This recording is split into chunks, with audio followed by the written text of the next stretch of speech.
Oh, they Welcome actually to you shook both. hands. It's Oh, she wonderful to went have to you. his It's an honor side. to have you both Our here move. tonight. Good evening. We are looking forward to a spirited and thoughtful debate. So let's get started. I want to begin tonight with the issue that voters repeatedly say is their #1 issue, and that is the economy and the cost of living in this country. Vice President Harris, you and President Trump were elected 4 years ago, and your opponent on the stage here tonight often asks his supporters, are you better off than you were 4 years ago? When it comes to the economy, do you believe Americans are better off than they were 4 years ago? So I was raised as a middle-class kid, and I am actually the only person on this stage who has a plan that is about lifting up the middle class and working people of America. I believe in the ambition, the aspirations, the dreams of the American people. And that is why I imagine and have actually a plan to build what I call an opportunity economy. Because here's the thing. We know that we have a shortage of homes and housing, and the cost of housing is too expensive for far too many people. We know that young families need support to raise their children, and I intend on extending a tax cut for those families of $6,000, which is the largest child tax credit that we have given in a long time, so that those young families can afford to buy a crib, buy a car seat, buy clothes for their children. My passion, one of them, is small businesses. My mother raised my sister and me, but there was a woman who helped raise us. We call her our second mother. She was a small business owner. I love our small businesses. My plan is to give a $50,000 tax deduction to start up small businesses, knowing they are part of the backbone of America's economy. My opponent, on the other hand, his plan is to do what he has done before, which is to provide a tax cut for billionaires and big corporations, which will result in $5 trillion to America's deficit. My opponent has a plan that I call the Trump's sales tax, which would be a 20% tax on everyday goods that you rely on to get through the month. Economists have said that Trump sales tax would actually result for middle-class families in about $4,000 more a year because of his policies and his ideas about what should be the backs of middle-class people paying for tax cuts for billionaires. President Trump, I'll give you 2 minutes. First of all, I have no sales tax. That's an incorrect statement. She knows that. We're doing tariffs on other countries. That is a sales tax. You freaking moron. Other countries are going to finally, after 75 years, pay us back for all that we've done for the world. Mention Harris's gender or race, or at least that's Oops. Inflation.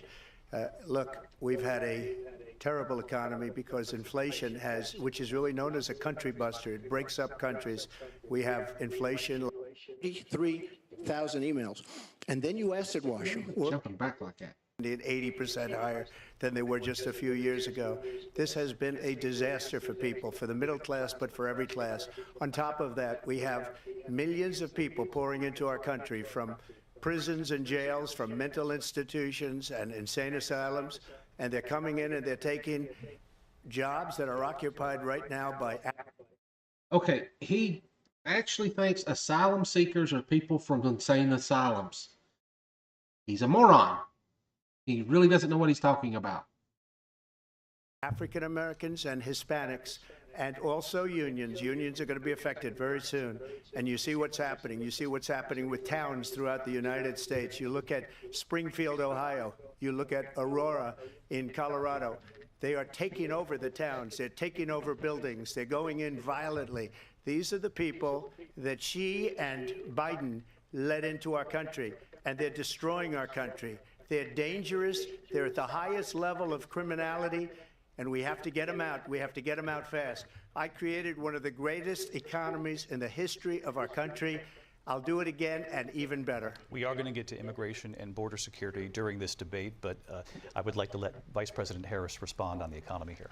Well, I would love to. Let's talk about what Donald Trump left us. Donald Trump left us the worst unemployment since the Great Depression. Donald Trump left us the worst public health epidemic in a century. Donald Trump left us the worst attack on our democracy since the Civil War. And what we have done is clean up Donald Trump's mess. What we have done and what I intend to do is build on what we know are the aspirations and the hopes of the American people. But I'm going to tell you all in this debate tonight, you're going to hear from the same old tired playbook, a bunch of lies, grievances, and name-calling. What you're going to hear tonight is a detailed and dangerous plan called Project 2025 that the former president intends on implementing if he were elected again. I believe very strongly that I wonder if he knows he wasn't supposed to nod towards that. American people want a president who understands the importance of bringing us together, knowing we have so much more in common than what separates us, and I pledge to you to be a president for all Americans. President Trump will give you a minute here to respond. Number one, I have nothing to do, as you know, and as she knows better than anyone, I have nothing to do with Project 2025. That is a lie. He lying. He praised them when before people found out what it was. He was bragging about it. Now he's lying about it. That's out there. I haven't read it. I don't want to read it purposely. I'm not going to read it. But the genocide has been from Biden's administration. Economy and where the stock market was higher than it was before the pandemic came in. Nobody's ever seen anything like it. We made ventilators for the entire world. We got gowns. That's a lie.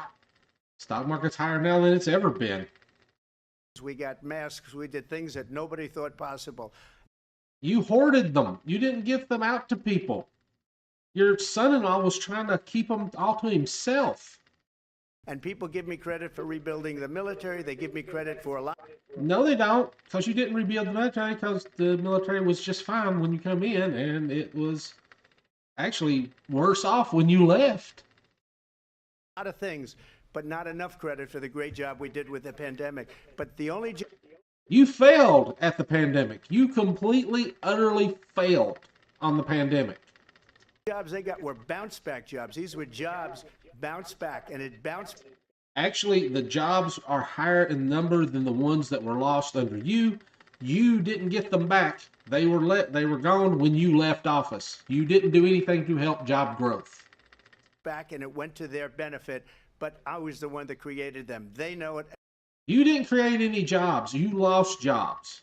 and so does everybody else. Vice President Harris, I'll let you respond. So Donald Trump has no plan for you. And when you look at his economic plan, it's all about tax breaks for the richest people.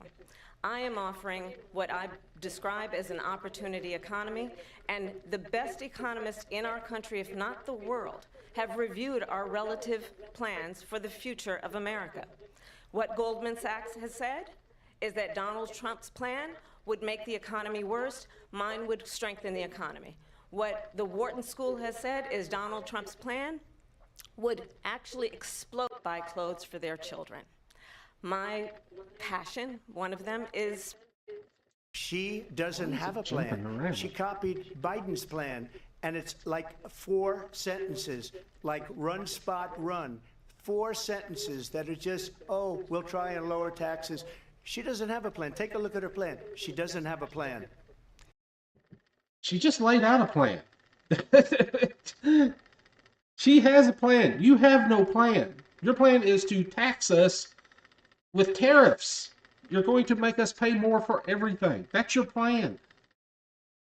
Mr. President, I do want to drill down on something you both brought up. The Vice President brought up your tariffs. You responded, and let's drill down on this, because your plan is what she calls is essentially a national sales tax. Your proposal calls for tariffs, as you pointed out here, on foreign imports across the board. You recently said that you might double your plan, imposing tariffs up to 20% on goods coming into this country. As you know, many economists say that with tariffs at that level, costs are then passed on to the consumer. Vice President Harris has argued it'll mean higher prices on gas, food, clothing, medication, arguing it costs the typical family nearly $4,000 a year. Do you believe Americans can afford higher prices because of tariffs? They're not going to have higher prices. What's going to have, and who's going to have higher prices, is China and all of the countries that have been ripping us off for years. I was the only president ever. China was. That's not how tariffs work at all. That's just not how they work. Anybody that knows anything about economy or even tariffs or just basic math knows he doesn't know what he's talking about. Is paying us hundreds of billions of dollars, and so were other countries. And, you know, if she doesn't like him, they should have gone out and Here's the thing. The money's not coming from those other countries. It's coming from us. We're paying that. And that is a failure of the Biden administration. Those tariffs should have been repealed. they should have immediately cut the tariffs. But those tariffs are there 3.5 years now under their administration. We are going to take in billions of dollars, hundreds of billions of dollars. I had no inflation. From the American people. He's like, I have no inflation. Yeah, we did. We had inflation under you. What are you talking about? And virtually no inflation. They had the highest inflation. You had a collapsed economy. The economy stopped under you. Perhaps in the history of our country, because I've never seen a worse period of time. People can't go out and buy cereal or bacon or eggs or... I just bought cereal, bacon, and eggs like 3 days ago. Didn't have any problem doing it either. anything else. The people of our country are absolutely dying with what they've done. They've destroyed the economy. And all you have to do is look at a poll. The polls say 80 and 85 and even 90% that the Trump economy was great, that their economy was terrible. No, it doesn't. The Trump economy was a complete and utter disaster. You stay away from my drink. That kitten likes to knock stuff off. But no, the Trump economy was an absolute freaking disaster. It was not good. No economist is saying it was good. All the economists are saying that his plan will tank the economy and destroy the middle class. Every economist is saying that. Terrible. Vice President Harris, I do want to ask for your response, and you heard what the president said there, because the Biden administration did keep a number of the Trump tariffs in place. So how do you respond? Well, let's be clear that the Trump administration resulted in a trade deficit, one of the highest we've ever seen in the history of America. He invited trade wars.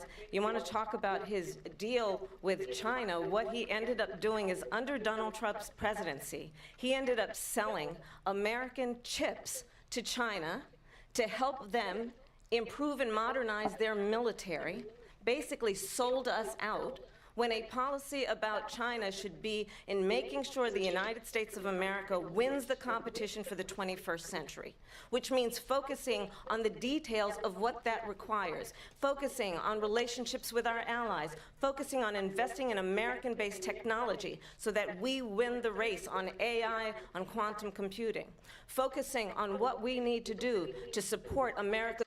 He doesn't know what quantum computing is. He barely knows what AI is. Workforce, yes, my mom. So that we don't end up having on the short end of the stick in terms of workers' rights. But what Donald Trump did, let's talk about this, with COVID, is he actually thanked President Xi for what he did during COVID. Look at his tweet. Thank you, President Xi, exclamation point, when we know that Xi was responsible for lacking and not giving us transparency about the origins of COVID. Ooh, that was a good one. She nailed him on that. I think that was one that got him. He ain't happy about that either. Look at that face. Ugh. President Trump, I'll let you respond. First of all, they bought their chips from Taiwan. We hardly make chips anymore because of philosophies like they have and policies like they have. I don't say... They literally have the CHIPS Act. You know, the thing that makes chips here in this country. They passed the CHIPS Act.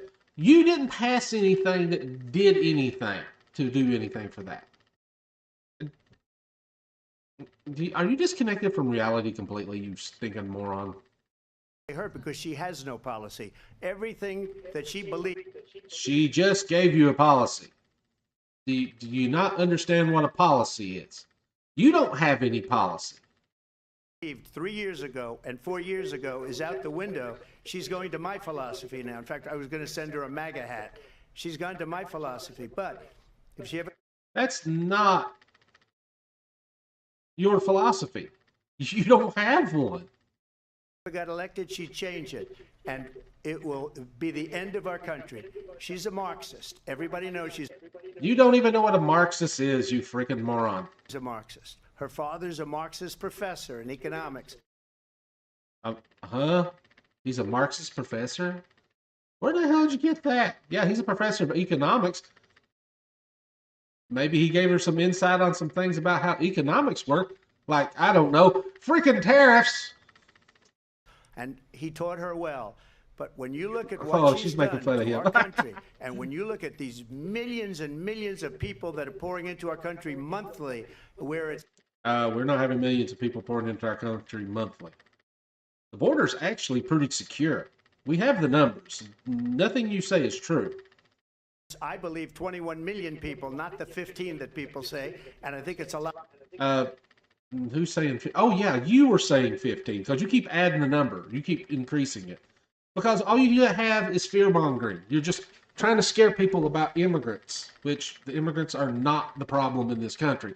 We need these immigrants to keep our economy running. You want to kill them. You want to dehumanize them. You know, something similar to what Hitler did to the Jews. Lot higher than the 21. That's bigger than New York State pouring in. And just look at what they're doing to our country. They're criminals. Many of these. They have a higher criminal. They have a lower crime. Look, excuse me. They have a lower crime rate than natural-born citizens. They try to keep a low profile because they don't want to attract any attention from law enforcement. So they don't try to do any crimes. They try to just stay under the radar, so to speak. So they do less crimes than anybody else in the country because they don't want any attention. People coming in are criminals, and that's bad for our economy too. You know, you mentioned before. Then why did you block the bill that would help us vet these people and make sure they're not criminals? I mean, you did do that. You admitted it. We could put more people on the border. We could put more judges in place. We could have a lot more people to do screenings. But you didn't want to do that, did you? We'll talk about immigration later. Well, bad immigration is the worst thing that can happen to our economy. They have, and she has, destroyed our country with policy that's insane. Almost policy that you'd say they have to hate our country. President Trump, thank you. Lindsay? I want to turn to the issue of abortion. President Trump, you've often touted. Oh, here's where he's going to lie. Now, he's going to drop a big old fat one right here. I can almost tell you what he's going to say. He's going to make the lie about Democrats are killing babies after birth. That is a lie. That is not something that has ever happened. Nobody's doing that. They took something that Governor, I think it's Northam said, was the Virginia governor here in Virginia where I live, out of context. He was talking about babies that were born with a fatal defect. And the parents having to make a decision to whether to put the baby on life support and try to keep it alive and delay the inevitable because it's a baby that is dying. It's not a healthy baby. And there's nothing that anybody can do to help it. It is going to die regardless of what anybody does. That's what he was talking about. And for some stupid reason, Republicans are, oh, it's after birth abortion. No, it's not. It's a tragedy. This is something that's horrible that happens to some families, and you're trying to use it for political gain. And that is complete bullshit.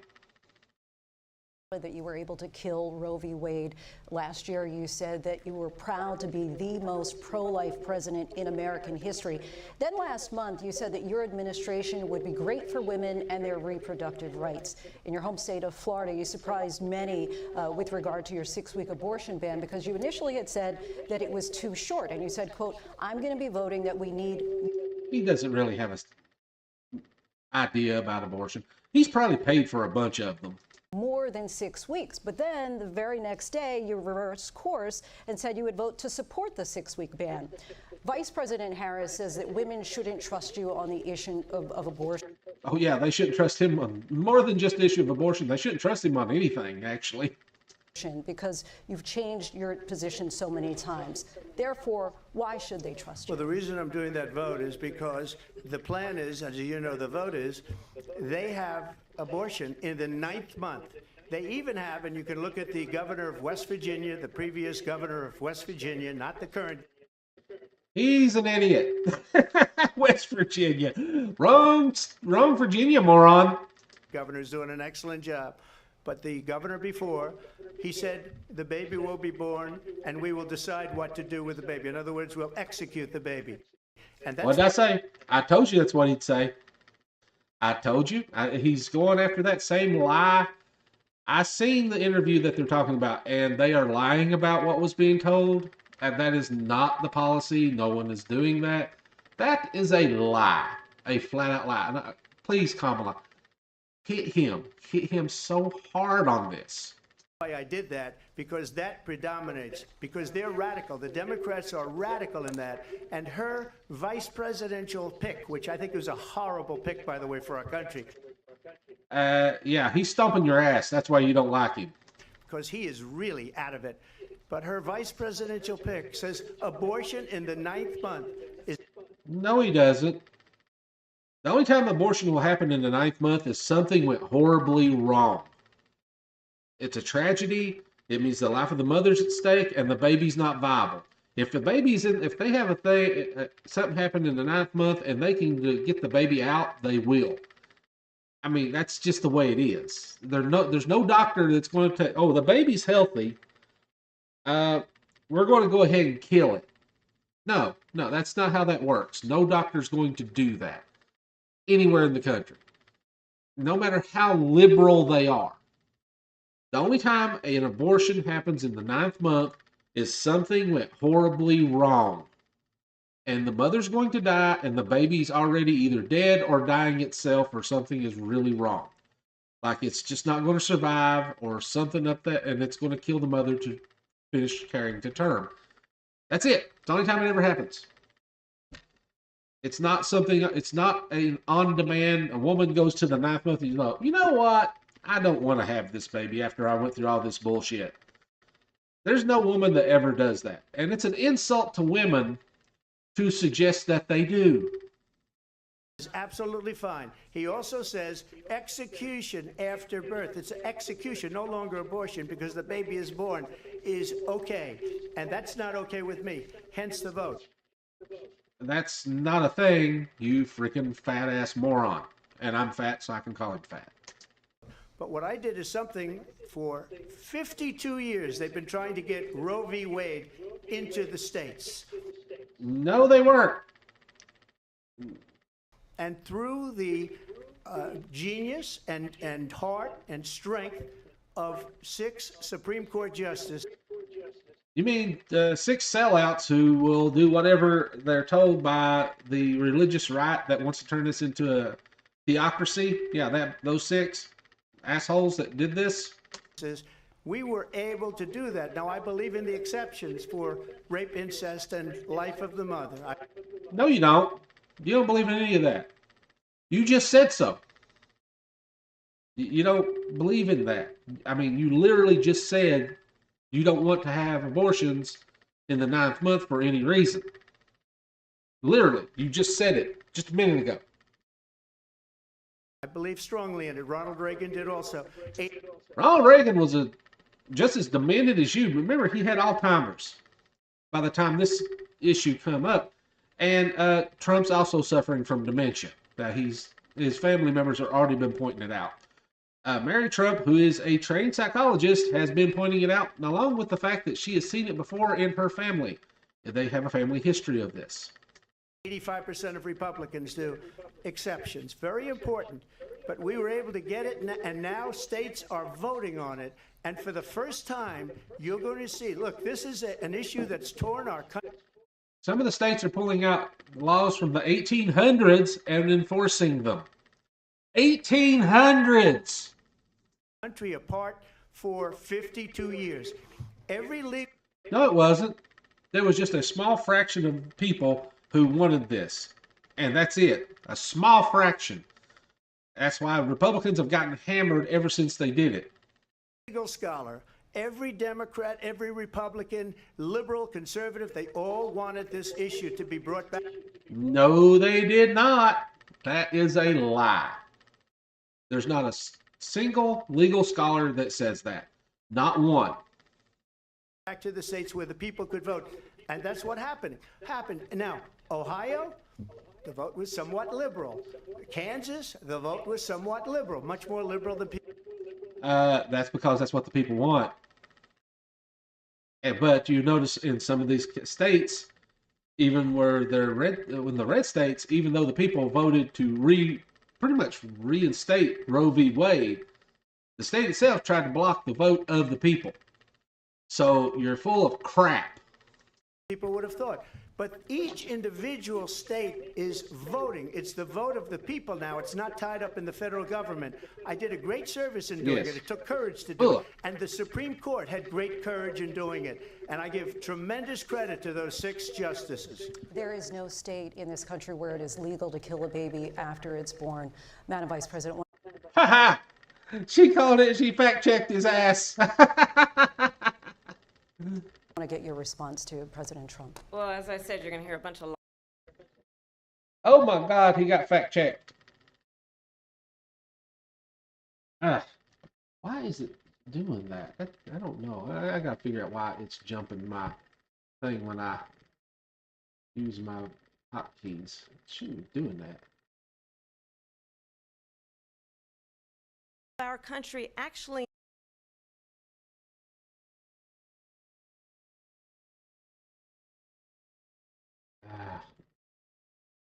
on a problem instead of fixing a problem.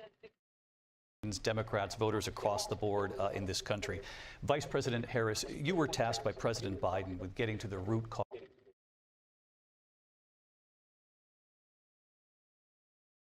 Focusing on investing in American-based technology so that we win the race on AI, on quantum. Women who want to carry a pregnancy to term. Okay, let me get back a little bit here. There we go. In doing it. It took courage to do it. And the Supreme Court had great courage in doing it. And I give tremendous credit to those 6 justices. Now, let me go. There is no state in this country where it is legal to kill a baby after it's born. Madam Vice President, I want to get your response to President Trump. Well, as I said, you're going to hear a bunch of lies, and that's not actually a surprising fact. Let's understand how we got here. Donald Trump hand-selected 3 members of the United States Supreme Court with the intention that they would undo the protections of Roe v. Wade. And they did exactly as he intended. And now in over 20 states, there are Trump abortion bans, which make it criminal for a doctor or nurse to provide health care. In one state, it provides prison for life. Trump abortion bans that make no exception even for rape and incest, which understand what that means. A survivor of a crime of violation to their body does not have the right to make a decision about what happens to their body next. That is immoral. And one does not have to abandon their faith or deeply held beliefs to agree. The government, and Donald Trump certainly, should not be telling a woman what to do with her body. I have talked with women around our country. You want to talk about this is what people wanted? Pregnant women who want to carry a pregnancy to term, suffering from a miscarriage, being denied care in an emergency room because the healthcare providers are afraid they might go to jail, and she's bleeding out in a car in the parking lot. She didn't want that. Her husband didn't want that. A 12 or 13-year-old survivor of incest being forced to carry a pregnancy to term? They don't want that.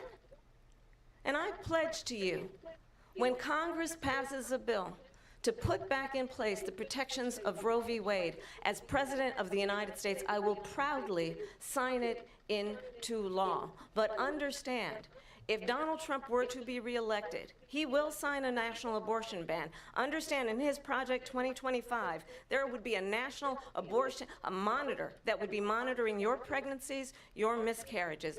I think the American people believe that certain freedoms, in particular the freedom to make decisions about one's own body, should not be made by the government. Thank you, Vice President Harris. Well, there she goes again. It's a lie. I'm not signing a ban, and there's no reason to sign a ban, because we've gotten what everybody wanted. Democrats, Republicans, and everybody else, and every legal scholar wanted it to be brought back into the states, and the states are voting, and it may take a little time.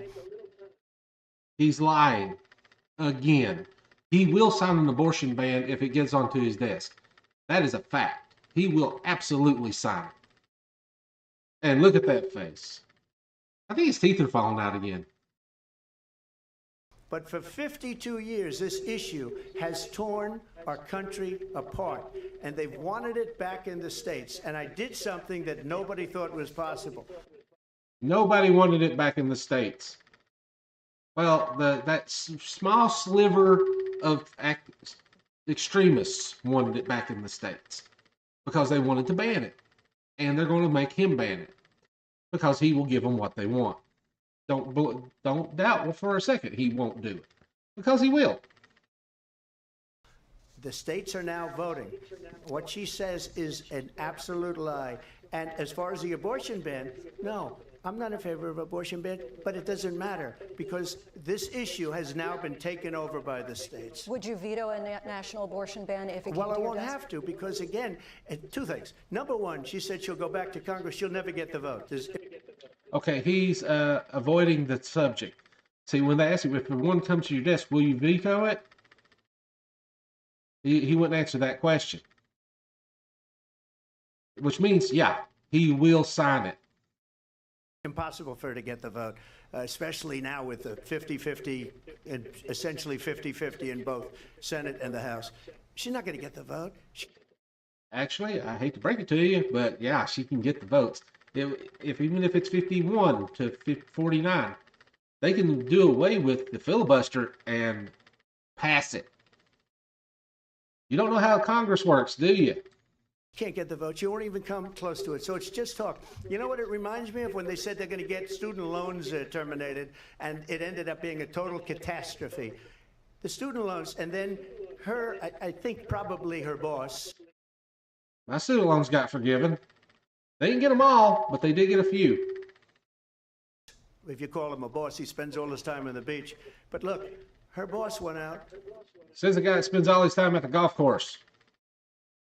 I mean, yeah, he spent like a whole week, in the last month, he spent 2 weeks at the golf course instead of campaigning. I mean, you don't have a lot of room to talk there, Donnie. And said, we'll do it again. We'll do it a different way. And he went out, got rejected again by the Supreme Court. So all these students got taunted with this whole thing about this whole idea. And how unfair that would have been, part of the reason they lost, to the millions and millions of people that had to pay off their student loans. They didn't get it for free. But they were saying it's the same way that they talked about that they talk about abortion. But if I could just get a yes or no, because your running mate, J.D. Vance, has said that you would veto it if it did come to your desk. Well, I didn't discuss it with J.D. In all fairness, J.D., and I don't mind if he has a certain... Okay. You're not talking to your running mate. You guys aren't coordinating your message. What kind of half-ass campaign are you running? Excuse me. By the way, if anybody believes J.D. Vance, I got a bridge to sell you to nowhere. But I think he was speaking for me, but I really didn't. Look, we don't have to discuss it because she'd never be able to get it, just like she couldn't get student loans. They couldn't get student loans. They didn't even come close to getting student loans. They taunted young people and a lot of other people that had loans. They can never get this approved. So it doesn't matter what she says about going to Congress. Well, wonderful. Let's go to Congress. Do it. But the fact is that for years they wanted to get it out of Congress and out of the federal government. And we did something that everybody said couldn't be done. And now you have a vote of the people on abortion. Vice President Harris, I want to give you your time to respond, but I do want to... Why is he talking about student loans when it comes to abortion? Honestly, why do you bring up student loans? That doesn't help his case. Matter of fact, it probably hurt him to go after that. Because he pointed out that it's the people he put in the Supreme Court that keeping the student loans from being forgiven. I mean, it's your fault that the people are still stuck with those student loans. And you said it's not fair for them to get their student loans forgiven. Yeah, you just lost a bunch of votes. You did. I'm sorry. You're an idiot. Let's move on. Ask, would you support any restrictions on a woman's right to an abortion? I absolutely support reinstating the protections of Roe v. Wade. And as you rightly mentioned, nowhere in America is a woman in carrying a pregnancy to term and in asking for an abortion. That is not happening. It's insulting to the women of America. And understand what has been happening under Donald Trump's abortion bans. Couples who pray and dream of having a family are being denied IVF treatments. What is happening in our country? Working people, working women who are working 1 or 2 jobs, who can barely afford childcare as it is, have to travel to another state to get on a plane sitting next to strangers to go and get the health care she needs. Barely can afford to do it, and what you are putting her through is unconscionable.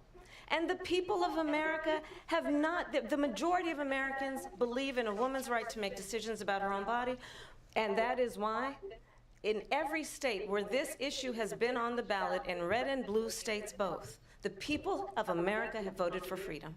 Vice President Harris, Excuse me, I thank have you. to respond. Another lie. It's another lie. I have been a leader on IVF, which is fertilization. The IVF, I have been a leader. In fact, when they got a very negative decision on IVF from the Alabama courts. He is lying. He is lying about that. He flipped his position on it when it looks like it might be something he could take advantage of. He was against IVF before. Now he's trying to have it both ways. He's always trying to have his cake and eat it too. He always does that. I saw the people of Alabama and the legislature 2 days later voted it in. I've been a leader on it. They know that, and everybody else knows it. I have been a leader on fertilization, IVF. And the other thing, you should ask. Then why did the Republicans vote down a bill that would protect access to IVF? Matter of fact, I think the Democrats should put a bill forward that says IVF is free. Let's call him on his bluff. Come on. Put a bill forward. See how many Republicans vote for it. I bet a bunch of them don't. I bet all of them don't. I bet they vote against it.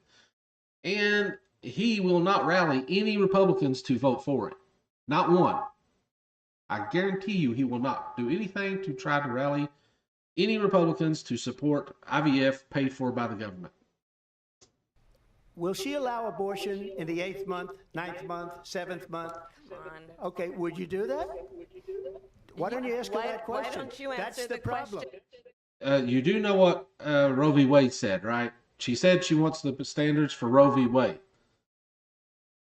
The 7th, 8th, and 9th month, abortion is only allowed in severe cases where the fetal defect and the life of the mother.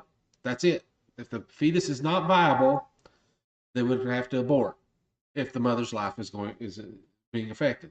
That's the way that works. That was what Roe v. Wade was. He apparently doesn't know what Roe v. Wade was.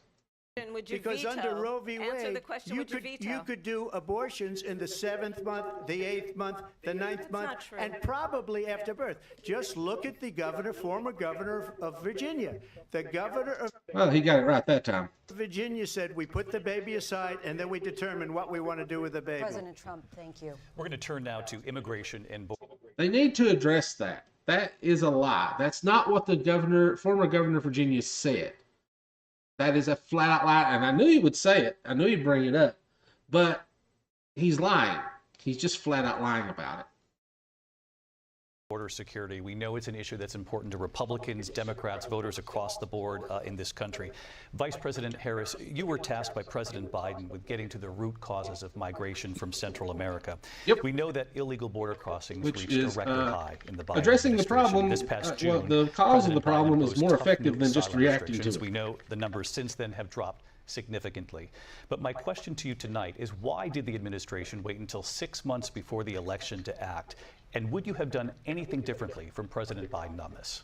So I'm the only person on this stage who has prosecuted transnational criminal organizations for the trafficking of guns, drugs, and human beings. And let me say that the United States Congress, including some of the most conservative members of the United States Senate, came up with a border security bill which I supported. And that bill would have put 1,500 more border agents on the border to help those folks who are working there right now overtime trying to do their job. It would have allowed us to stem the flow of fentanyl coming into the United States. I know there are so many families watching tonight who have been personally affected by the surge of fentanyl in our country. That bill would have put more resources to allow us to prosecute transnational criminal organizations for trafficking in guns, drugs, and human beings. But you know what happened to that bill? Donald Trump got on the phone, called up some folks in Congress and said, kill the bill. And you know why? Because he'd prefer to run on a problem instead of fixing a problem. And understand, this comes at a time where the people of our country actually need a leader who engages in solutions, who actually addresses the problems at hand. But what we have in the former president is someone who would prefer to run on a problem instead of fixing a problem. And I'll tell you something, he's going to talk about immigration a lot tonight, even when it's not the subject that is being raised. And I'm going to actually do something really unusual, and I'm going to invite you to attend one of Donald Trump's rallies, because it's a really interesting thing to watch. You will see during the course of his rallies, he talks about fictional characters like Hannibal Lecter. He will talk about windmills cause cancer. And what you will also notice is that people start leaving his rallies early out of exhaustion and boredom. And I will tell you, the one thing you will not hear him talk about is you. You will not hear him talk about your needs, your dreams, and your desires. And I'll tell you, I believe you deserve a president who actually puts you first, and I pledge to you that I will. Vice President Harris, thank you. President Trump, on that point, I want to get your response. Well, I would like to respond. Let me just ask, though, why did you try to kill that bill, and successfully so, that would have put thousands of additional agents and officers on the border? First, let me respond as to the Please. rallies. She said people start leaving. People don't go to her rallies. There's no reason to go. And the people that do go, she's bussing them in and paying them to be there, and then showing them in a different light. So she can't talk about that. People don't leave my rallies. We have the biggest rallies, the most incredible rallies in the history of politics. That's because people want to take their country back. Our country is being lost. We're failing. She got in his head. She's got in his head because he cares about those rallies. Those are his thing. And yeah, he's not doing good at the rallies. Nation. And it happened 3.5 years ago. And what's going on here, you're going to end up in World War III, just to go into another subject. What they have done to our country by allowing these millions and millions of people to come into our country, and look at what's happening to the towns all over the United States. And a lot of towns don't want. And again, he goes right back to talking about immigration because, well, this is a question about immigration, but he didn't answer the question about the bill he killed. He had the Republicans kill that was supposedly take care of some of this problem. But then again, he don't want to take care of the problem. He wants to run on it. Not going to be Aurora or Springfield. A lot of towns don't want to talk about it because they're so embarrassed by it. In Springfield, they're eating the dogs, the people that came in. No, they're not. The law enforcement there have verified that this is not happening. You are a freaking moron. A moron. You do not know what you are talking about. You really don't get it. I mean, dude. Really, this, oh my God. He is such a freaking idiot. They're eating the cats. They're eating the pets of the people that live there. And this. No, they're not. They're not at all. That's been completely. The law enforcement of that town says this is not happening. It is a lie. It is some stupid meme somebody put online, that J.D. Vance guy, and tried to say it's something on the Twitter stuff. And oh my Lord, you're a freaking moron. You are a moron. This isn't a thing. Oh, by the way, the guy that you just added to your campaign, RFK Jr., he eats roadkill, dude. He literally eats roadkill. He got a dead bear off the highway with plans to eat it. I mean, This is what's happening in our country, and it's a shame. As far as rallies are concerned, as far as the reason they go is they like what he can't get past the rallies. She got him. She's got him. Look, he's getting mad. He's losing it. Come on. I say. They want to bring our country back. They want to make America great again. It's a very simple phrase, make America great again. She's destroying this country, and if she becomes president, this country doesn't have a chance of success. Not only success, we'll end up being Venezuela on steroids. I just want to clarify here. You bring up Springfield, Ohio, and ABC News did reach out to the city manager there. He told us there have been no credible reports of specific claims of pets being harmed, injured, or abused by individuals within the immigrant community. Well, I've seen people on television. Let me just say here, this is the people on television say my dog was taken and used for food. So maybe he said that, and maybe that's a good thing to say for a city manager. I'm not taking. Nobody on television is saying that. You're lying. You're just making that up. There's no clips of anybody saying that. There's nobody on TV saying, well, somebody took my dog to eat it. No, that didn't happen. That's not a thing. He's just making it up because he got caught in his lie. And he can't stand it. Look at him. He's about to lose it. Look how pissed off he's getting. This from But television. the people on I'm taking it from television the city saying their manager. dog was eaten by the people that went there. Again, the Springfield city manager says there's no evidence of that. Vice We'll President find Harris, out. I'll let you respond to the rest of what you've heard. You will find out. No, you're not gonna find anything because you're a fucking moron, and you're telling a lie. Talk about extreme.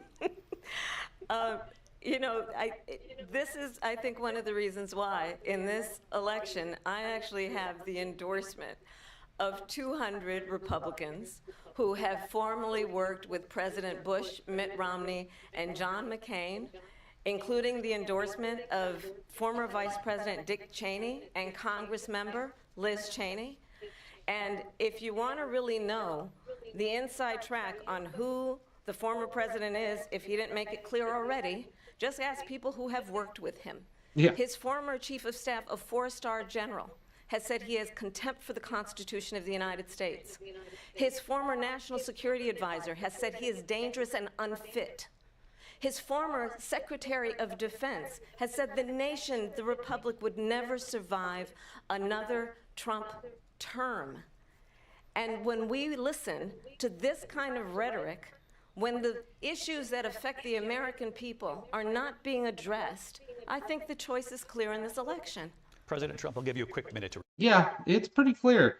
Listen to the guy that falls for every little stupid thing that somebody puts on Facebook or Twitter or anything else, or somebody that actually pays attention to what's actually happening in the world and can actually deal with the problems.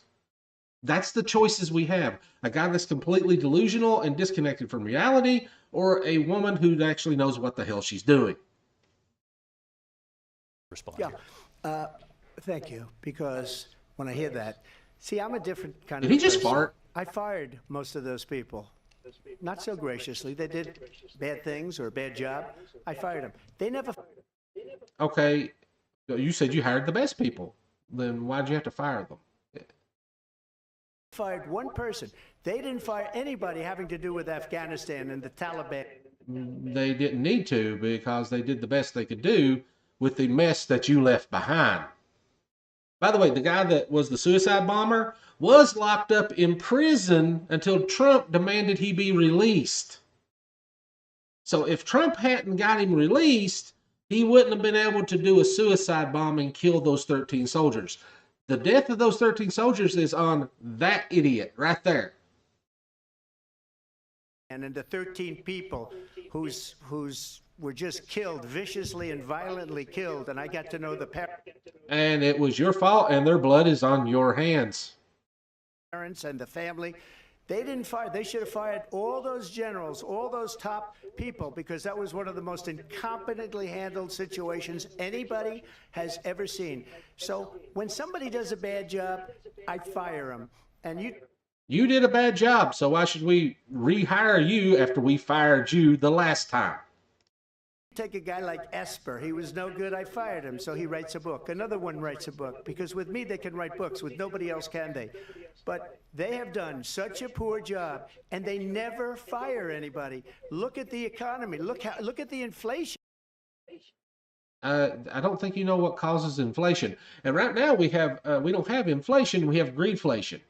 We have companies that are jacking up prices because they can, because they don't really have any competition. They didn't fire any of their economists. They have the same people. That's a good way not to have books written about you.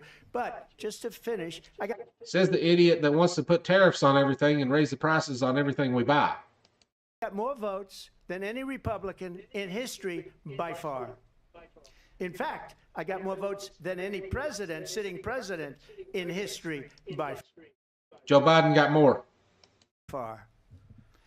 Let me continue on immigration. It was what you wanted to talk about earlier, so let's get back to your deportation proposal that the vice president has reacted to as well. President Trump, you call this the largest domestic deportation operation in the history of our country. You say you would use the National Guard. You say if things get out of control, you'd have no problem using. It would completely tank our economy if he does it. Not to mention the loss of life, because he plans on killing a lot of those people. The U.S. With local military. police, yes. You also said you would use local police. How would you deport 11 million undocumented immigrants? I know you believe that number is much higher.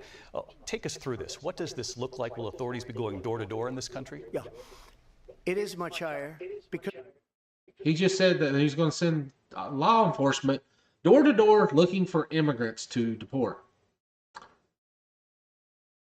That is a violation of the Fourth Amendment. He doesn't care about the Constitution. He really doesn't.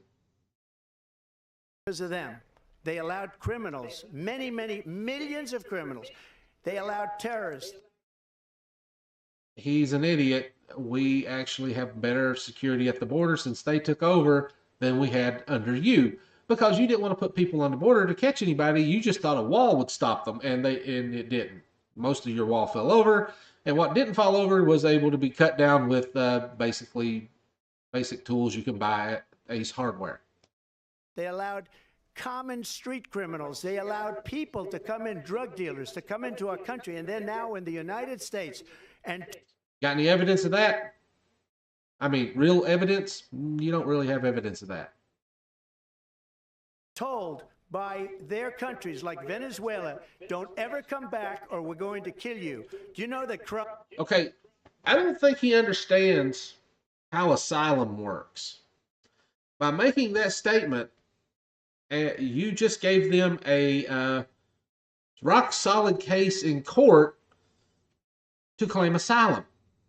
Because one of the things you can get asylum for is if the government says, if you come back here, we're going to kill you. That gives the people who's coming here a really good case for asylum. He really doesn't know how anything works.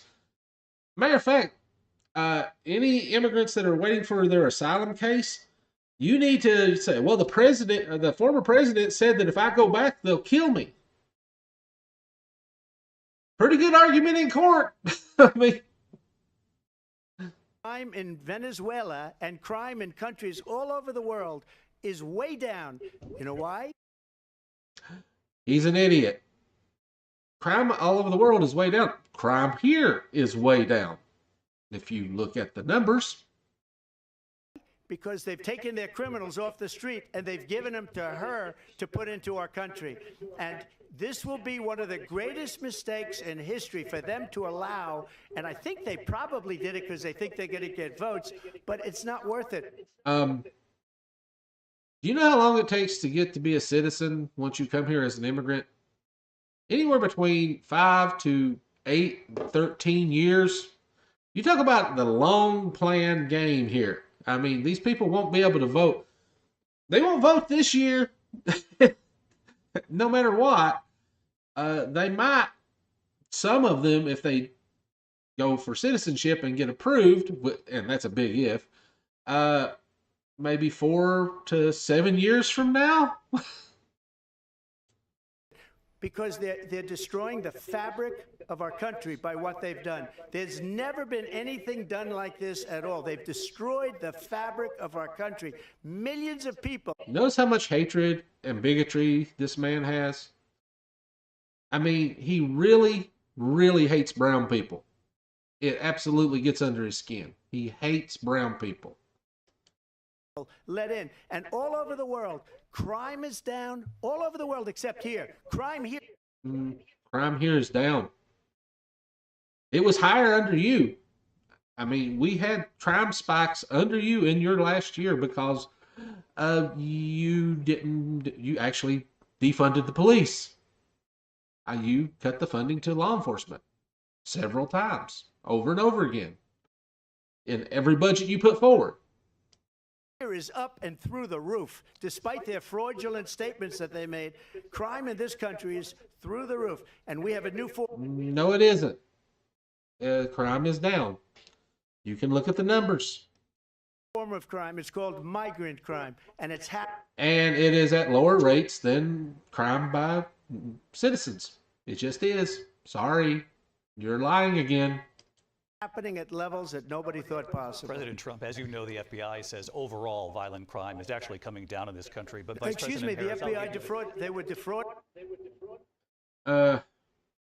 He can't stand being fact checked. It makes him so upset. Statements. They didn't include the worst cities. They didn't include the cities. You mean the worst cities that are in red states? Yeah, they're in there. I looked it up. The red states are the ones that have the worst crime rates. With the worst crime. It was a fraud. Just like their number of 818,000 jobs that they said they created turned out to be a fraud. President Trump, thank He doesn't know how they calculate jobs. He's talking about the last job numbers that got adjusted.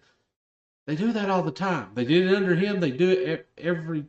I mean, that's just something that happens. They end up adjusting the job numbers because sometimes they overestimate things, or I mean, it's a common thing. They do it regularly.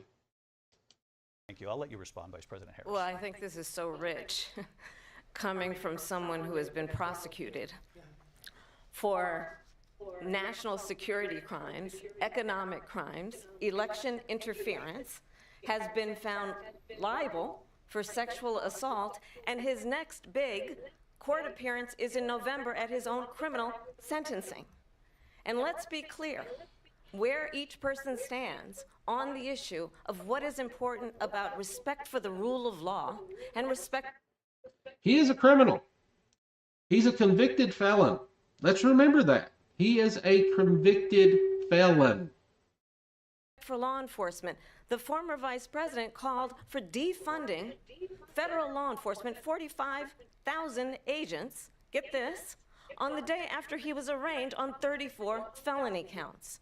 So let's talk about what is important in this race. It is important that we move forward, that we turn the page on this same old tired rhetoric and address the needs of the American people, address what we need to do about the housing shortage, which I have a plan for, address what we Yeah, she actually has a plan. He has no plan for that whatsoever.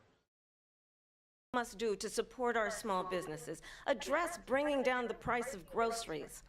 But frankly, the American people are exhausted with this same old tired playbook. Vice President Harris, thank you. Excuse me. Every one of those cases was started by them against their political opponent, and I'm winning most of them. No, you lost. Dude, you got convicted. You didn't win anything. And matter of fact, they're being postponed. You've managed to put some of them off to after the election in hopes that you'll win and you can make them go away. You're not winning any of them. Your lawyers suck. And no, they didn't start them. It was state convictions. It has absolutely nothing to do with Biden and Harris. You're a criminal. You got caught breaking the law. Deal with it. And I will win the rest on appeal. And you saw that with the decision that came down just recently from the Supreme Court. I'm winning most of them. But those are cases, it's called weaponization. Never happened in this country. They weaponized the Justice Department. Every one of those cases was involved with the DOJ, from Atlanta and Fani Willis to the Attorney General of New York and the DA in New York. Every one of those cases. And then they say, oh, he's a criminal. They're the ones that made them go after me. By the way, Joe Biden No, nobody was made found them go after you. essentially guilty on the documents case. And what happened in my documents case? They said, oh, that's the toughest of them all. A complete and total victory 2 months ago. Okay, difference between you and Joe Biden, when Joe Biden found the documents, he gave them back. He didn't make a big fuss about it. He even invited them to come look, see if there was any more. He didn't fight it at all. You, on the other hand, fought tooth and nail and still demanding the documents back, by the way. You are still saying, I want the documents back. You have said that. You want them back because you want to sell them. Because you're a criminal, you're a traitor, you don't believe in our country. It was thrown out. It's weaponization, and they used it, and it's never happened in this country.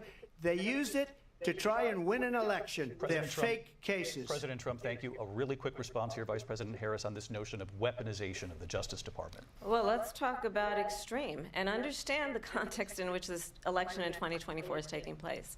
The United States Supreme Court recently ruled that the former president would essentially be immune from any misconduct if he were to enter the White House again. Understand, this is someone who has openly said he would terminate, I'm quoting, terminate the Constitution of the United States, that he would weaponize the Department of Justice against his political enemies. Someone... Yeah, he just recently said that. He said he would put people like me, just a regular person, in jail for speaking out against him. If you speak out against him, you're going to go to jail. That is what he said he would do. That is a tweet he just put out, like, I think yesterday. It's still up. You can go look at it. Who has openly expressed disdain for members of our military. Understand what it would mean if Donald Trump were back in the White House with no guardrails, because certainly we know now the court won't stop him. We know J.D. Vance is not going to stop him. It's up to the American people Vice President to stop Harris, him. thank you. Lindsay? Vice President Harris, in your last run for president. This is the one that weaponized, not me. She weaponized.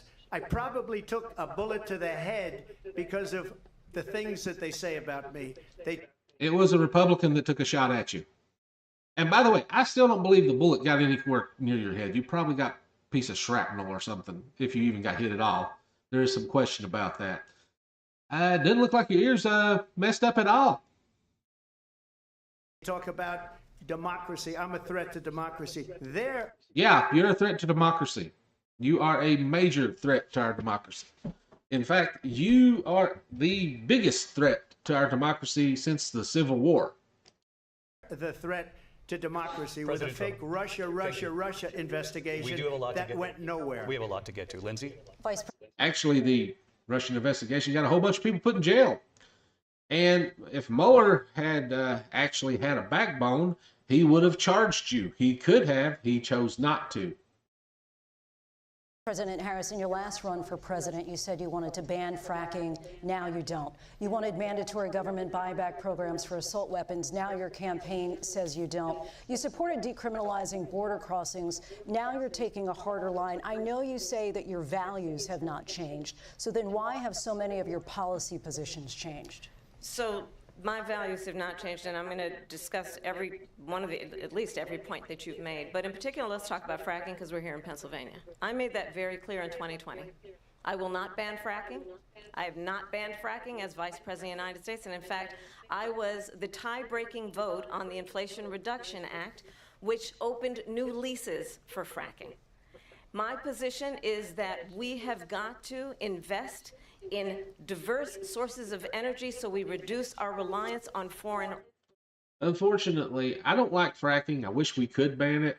It's not time to do it yet because we are not at a position where we have other sources that can step in and take over for it yet. We have to build up that other infrastructure a lot more before we can even get to that point. And that's just a brutal truth. And that's probably what she's come to the conclusion as well. Oil, we have had the largest increase in domestic oil production in history because of an approach that recognizes that we cannot over-rely on foreign oil. As it relates to my... And here's the thing. We are producing more oil. I'm surprised he hasn't said build, drill, baby, drill. Now, I did think he would say that. He might bring it up here. Who knows? But that's one of his favorite little cliches he usually throws out there. Usually when talking about any other subject that has absolutely nothing to do with drilling. But I'm surprised. I really am surprised he hasn't brought it up. Usually he has to do with housing, child care, and other things that he'll say, we're going to drill, baby, drill. Like that's going to have any effect on these other subjects. Values, let me tell you, I grew up a middle-class kid raised by a hardworking mother who worked and saved and was able to buy our first home when I was a teenager. The values I bring to the importance of home ownership, knowing not everybody got handed $400 million on a silver platter and then filed bankruptcy 6 times, is a value that I bring to my work to say we are going to work with the private sector and home builders to increase 3 million homes, increased by 3 million homes by the end of my first term. My work that is related to having a friend when I was in high school who was sexually assaulted by her stepfather. And my focus then on protecting women and children from violent crime is based on a value that is deeply grounded in the importance of standing up for those who are most vulnerable. My work that is about protecting Social Security and Medicare is based on long-standing work that I have done, protecting seniors from scams. My values have not changed. And what is important is that there is a president who actually brings values and a perspective that is about lifting people He's managed to up keep himself under control, and but not he's come beating close to losing people it a couple of down. times. And They've got under his skin. the true measure of the leader He's is bored. the leader who actually understands the strength is not in beating people down, it's in lifting people up. I intend to be that president. President Trump, your Well, first of response. all, I wasn't given $400 million. I wish I was. My father was a Brooklyn builder, Brooklyn, Queens, and a great father, and I learned. Actually, we know you were given $400 million. And your father was a crook and a slumlord. A lot from him, but I was given a fraction of that, a tiny fraction, and I built it into many, many billions of dollars. No, you weren't given a tiny fraction. Your dad gave you close to over $1 billion over his lifetime, bailing you out constantly when you got in trouble. So that is a lie. You are not a self-made man. You did not build up any empire. Most of your businesses went bankrupt or just flat out failed. Many, many billions. And when people see it, they are even surprised. So we don't have to talk about that. Fracking, she's been against it for 12 years. Defund the police, she's been against that forever. She gave all that stuff up very wrongly, very horribly, and everybody's laughing at it, okay? They're all laughing at it. She gave up at least 12 and probably 14 or 15 different policies. Like, she was big on defund the police. In Minnesota, she went out, wait a minute, I'm talking now. No, she did not. She's laughing at you, though. Oh, she got to him. Oh, she got him. Now, if you don't mind, please. Does that sound familiar? She went out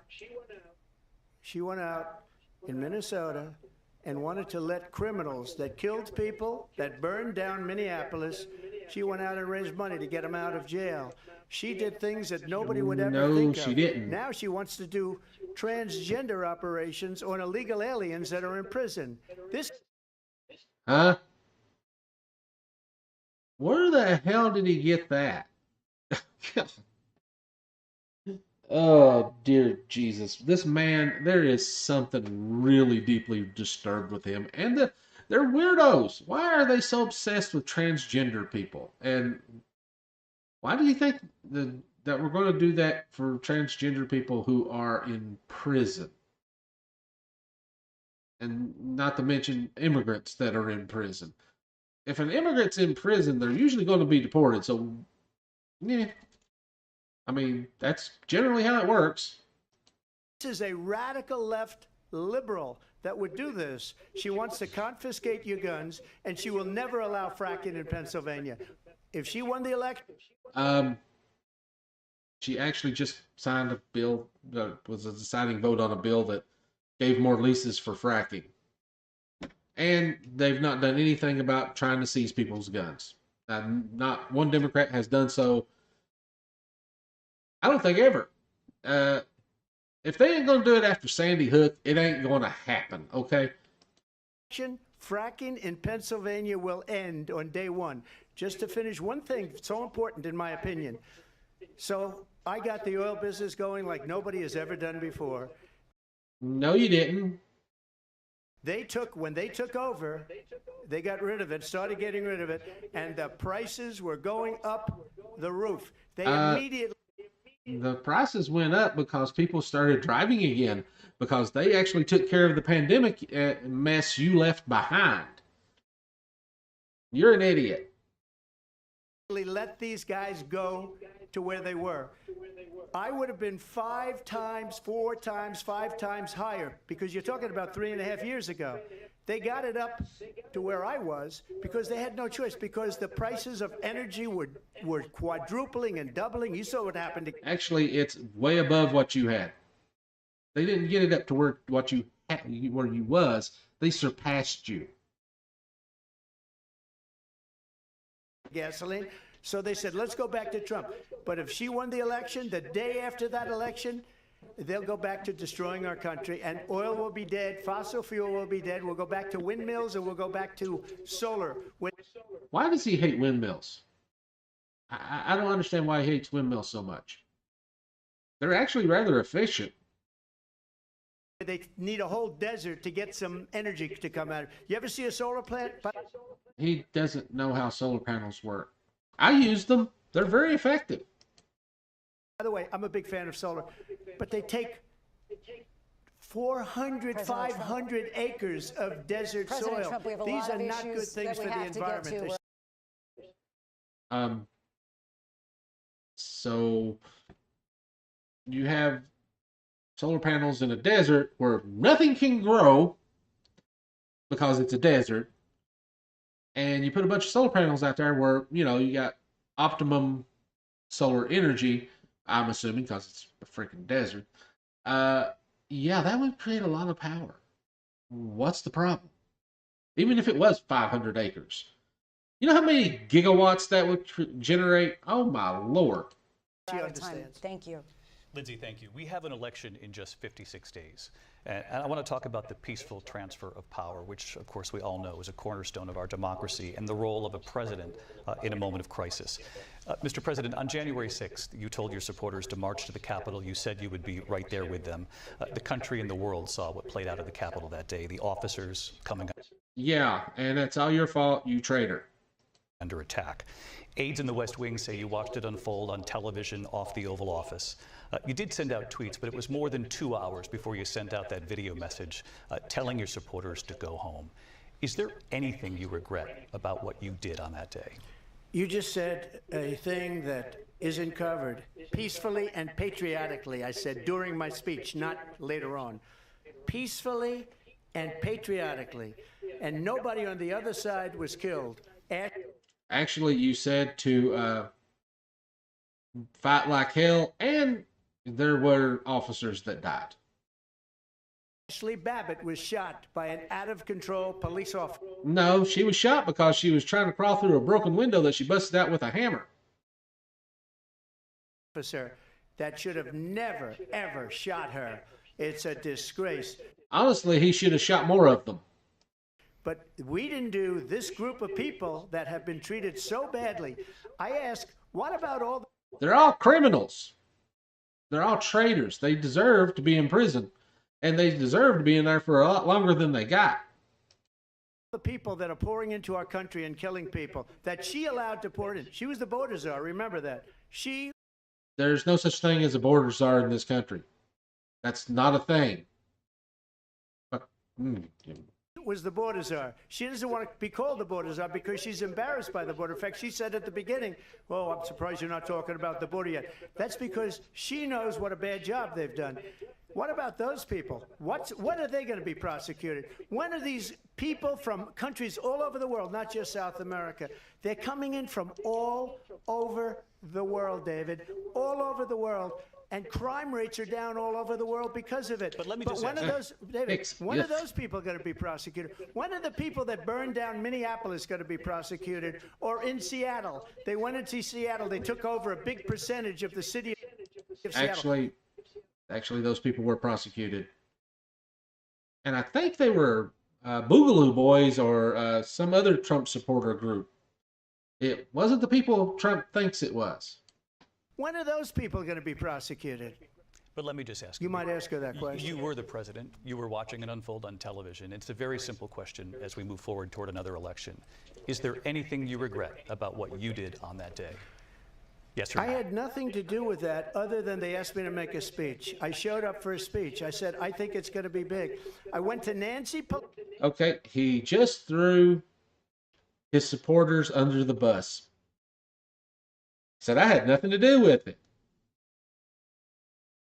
I just made a speech. Pelosi and the mayor of Washington, D.C., and the mayor put it back in writing, as you know. I said, you know, this is going to be a very big rally or whatever you want to call it. And again, it wasn't done by me. It was done by others. I said, I'd like to give you 10,000 National Guard or That is a lie. He never did that. soldiers. They rejected me. Nancy Pelosi rejected me. It was just too. You don't need her permission to do it. You could have put them there if you wanted to. In fact, you moved them outside of Washington, D.C., so it would take longer for them to get there. A lot of people don't know that. But yeah, if you go look at some stuff, he deliberately moved them outside of the Washington, D.C., so it would take them longer to get in when things went down. Seems kind of deliberate, don't it? Weeks ago, her daughter has a tape of her saying she is fully responsible for what happened. She says she felt responsible for what happened, but not in the context that you're saying. They want to get rid of that tape. It would have never happened if Nancy Pelosi and the mayor of Washington did their jobs. I wasn't responsible for security. Yes, you are. You are the president. You are responsible for security of Washington, D.C. That is the president's, one of his jobs. The Speaker of the House is not responsible for security, not even of the Congress. That's not how that works. Nancy Pelosi was responsible. She didn't do her job. The question That's not her job. You don't know how our government works. You are a moron. was about you as president, not about former Speaker Pelosi, but I do want Vice President Harris to respond here. I was at the Capitol on January 6th. I was the vice president-elect. I was also an acting senator. I was there. And on that day, the President of the United States incited a violent mob to attack our nation's capital, to desecrate our nation's capital. On that day, 140 law enforcement officers were injured, and some died. And understand, the former president has been indicted and impeached for exactly that reason. But this is not an isolated situation. Let's remember. She got him. Oh, he's mad. Look at that face. He got impeached. He wanted Biden to be impeached so bad so he could point at it. And he's wishing Biden was up here right now. I can tell by the look on his face. Charlottesville, where there was a mob of people carrying tiki torches, spewing anti-Semitic hate. And what did the president then at the time say? There were fine people on each side. Let's remember that when it came to the Proud Boys, a militia, the president said, the former president said, stand back and stand by. So for everyone watching who remembers what January 6th was, I say, we don't have to go back. Let's not go back. We're not going back. It's time to turn the page. And if that was a bridge too far for That's a you, well, good there motto. is a place in our campaign for you to stand for country, to stand for our democracy, to stand for rule of law, and to end the chaos, and to end the approach that is about attacking the foundations of our democracy because you don't like the outcome. And be clear on that point. Donald Trump, the candidate, has said in this election there will be a bloodbath if this and the outcome of this election is not to his liking. Yeah, he did say that. He said that several times and in several different methods. He's also said it'll be a bloodbath with his deportation. He plans to kill immigrants. He plans to kill them. He is trying to start a civil war, which is what Putin wants him to do. He wants to rip the country apart. Through this whole debate, all he has done is sow hatred and division. That's all he's done. That's all he's talked about. He hasn't talked about anything that would unite anybody. Not once. Not one thing has he talked about is for uniting the country, uniting the people. He wants to divide us, and he wants to tear us down. It is disgusting. This man is even... Republicans, you can't pick better than this. I mean, any one of the other people running would have been better than this. Any of them. They all have the same similar policies. They just wouldn't throw out the Constitution. Is that the problem? You don't like the Constitution because Putin told you it was bad? Let's turn the page on this. Let's not go back. Let's chart a course for the future and not go backwards to the past. Let me just follow up here. It was a different term, and it was a term that related to energy because they have destroyed our energy business. That was where bloodbath was. Also, on Charlottesville, that story has been, as you would say, debunked. Laura Ingraham, Sean Hannity, Jesse, all of... No, it ain't. We heard you. We know what you said. It's been debunked. No, it hasn't been debunked. You're naming a whole bunch of hacks that all bow to you. These people, they covered it. If they go an extra sentence, they will see it was perfect. It was debunked. No, it wasn't. We all heard you, man. I saw the whole speech. One more sentence did not make it better. In almost every newspaper, but they still bring it up, just like they bring 2025 up. They bring all of this stuff up. I ask you this, you talk about the Capitol. Why are we allowing these millions of people to come through on the southern border? How come she's not doing anything? And I'll tell you what I would do. There's not millions of people coming through on the southern border. And the people that are coming through are getting caught and processed. Very few people actually get through. He keeps going back to the southern border because he wants to cause a whole bunch of hatred towards immigrants. Because it's all he's got. And there was a bill that would help with the southern border because it would have hired more border agents. You killed that, remember? And I would be very proud to do it. I would say we would both leave this debate right now. I'd like to see her go down to Washington, D.C. during this debate because we're wasting a lot of time. Go down to, because she's been so bad, it's so ridiculous. Go down to Washington, D.C. and let her sign a bill to close up the border because they have the right. Does he know she can't sign bills? I mean, she's the vice president. She can do a tie-breaking vote in the Senate, but she can't sign a bill. That's not her position. Does he not know how the government works? I mean, he was president. Does he really not know this? To do it. They don't need bills. They have the right to do it. The President of the United States, you'll get him out of bed, you'll wake him up at 4 o'clock in the afternoon, you'll say, come on down to the office, let's sign a bill. If he signs a bill that the border is closed, all he has to do is say it to the border. That's not how that works. No. And it would get challenged in court and it would probably get overturned. That's how executive orders can work like that. Because you tried it and your orders got overturned. Except when the pandemic happened, and then we were able to use certain laws that existed that allowed for the border would be closed because of a crisis. We don't have a crisis right now, so Patrol, who are phenomenal. If they do that, the border is closed. Mr. Those President, people are killing many people, unlike J6. We talked immigration here tonight. I do want to focus on this next issue to both of you because it really brings us this into focus, truth in these times that we're living in. Mr. President, for 3.5 years after you lost the 2020 election, you repeatedly falsely claimed that you won, many times saying you won in a landslide. In the past couple of weeks leading up to this debate, the first and potentially only matchup between oh, Vice President. come on, Pixie. do you believe it's in the U.S. best interest But, for Ukraine to win this war, yes or no? I think it's the U.S. best interest to get.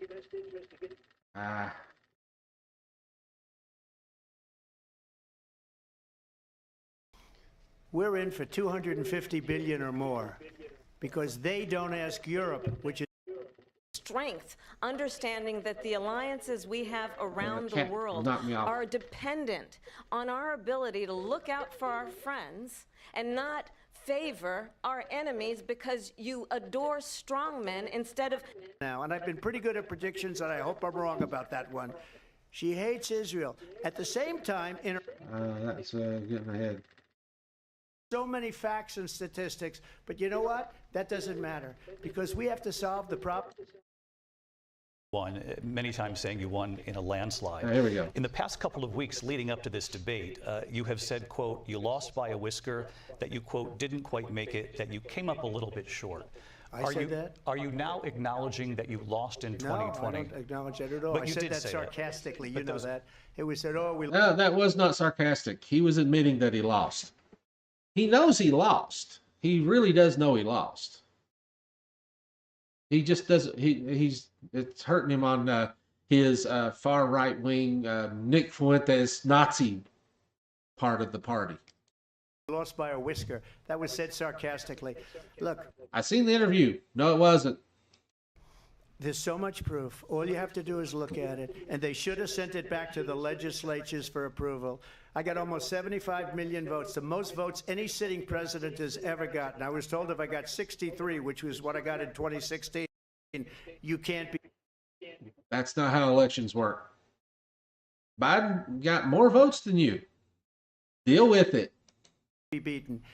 The election, people should never be thinking about it. An election is fraudulent. We need two things. We need walls, and we have to have it. We have to have borders, and we have to have good elections. What does walls and borders have to do with the election? He still won't quite admit that he lost. And now he's trying to say he was doing this.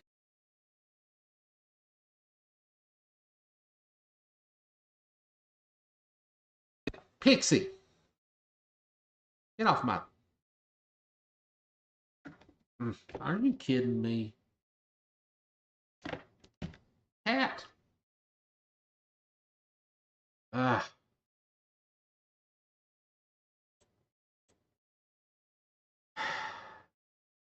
Elections are bad. And a lot of these illegal immigrants coming in, they're trying to get them to vote. They can't even speak English. They don't even know what country they're in practically. And these people are trying to get them to vote. And that's why they're allowing them to come into our country. I did watch all of these pieces of video. I didn't detect the sarcasm. Lost by a whisker. We didn't quite make it. And we should just point out here as clarification, and you know this, you and your allies, 60 cases in front of many judges, many of them No Republican. judge looked at it. And said They Yeah, said they we did. didn't have standing. 60 That's judges the other looked at thing. that. They said we didn't have standing, a technicality. Can you imagine? It's more than that. They looked at... You didn't have any evidence to bring in. You had bad lawyers, and you had bad arguments, and you had no evidence for anything. In a system where a person in an election doesn't have standing, the president of the United States doesn't have standing. That's how we lost. If you look at the facts, and I'd love to have you'll do a special on it. I'll show you Georgia, and I'll show you Wisconsin, and I'll show you Pennsylvania, and I'll show you. We have so many facts. You have no facts. You've shown nothing ever. It's been 4 years. You've shown nothing. Nada. Not a thing. In 4 years, you've not put out a single fact. You've just whined and cried about losing because you're a loser. and statistics, but you know what? That doesn't matter, because we have to solve the problem that we have right now. That's old news. And the problem that we have right now is we have a nation in decline, and they have put it into decline. No, we don't. We have a nation that is dying, David. Mr. President, thank you. Vice President Harris, you heard the president there tonight. He said he didn't say that he lost by whisker. So he still believes he did not lose the election that was won by President Biden and yourself. But I do want to ask you about something that's come up in the last couple of days. This was a post from President Trump about this upcoming election just weeks away. He said, when I win, those people who cheated, and then he lists donors, voters, election officials, he says will be prosecuted to the fullest extent of the law, which will include long-term prison sentences. One of your campaign's top lawyers responded saying, we won't let Donald Trump intimidate us. We won't let him suppress the vote. Is that what you believe he's trying to do here? Donald Trump was fired by 81 million people. So let's be clear about that. And clearly he is having a very difficult time processing that. But we cannot afford to have a president of the United States who attempts, as he did in the past, to upend the will of the voters in a free and fair election. And I'm going to tell you that I have traveled the world as Vice President of the United States, and world leaders are laughing at Donald Trump. I have talked with military leaders. Oh yeah, they laugh at. They laughed at to his face at the UN. I mean, when he tried to do a speech at the UN, they laughed in his face. Some of whom worked with you, and they say you're a disgrace.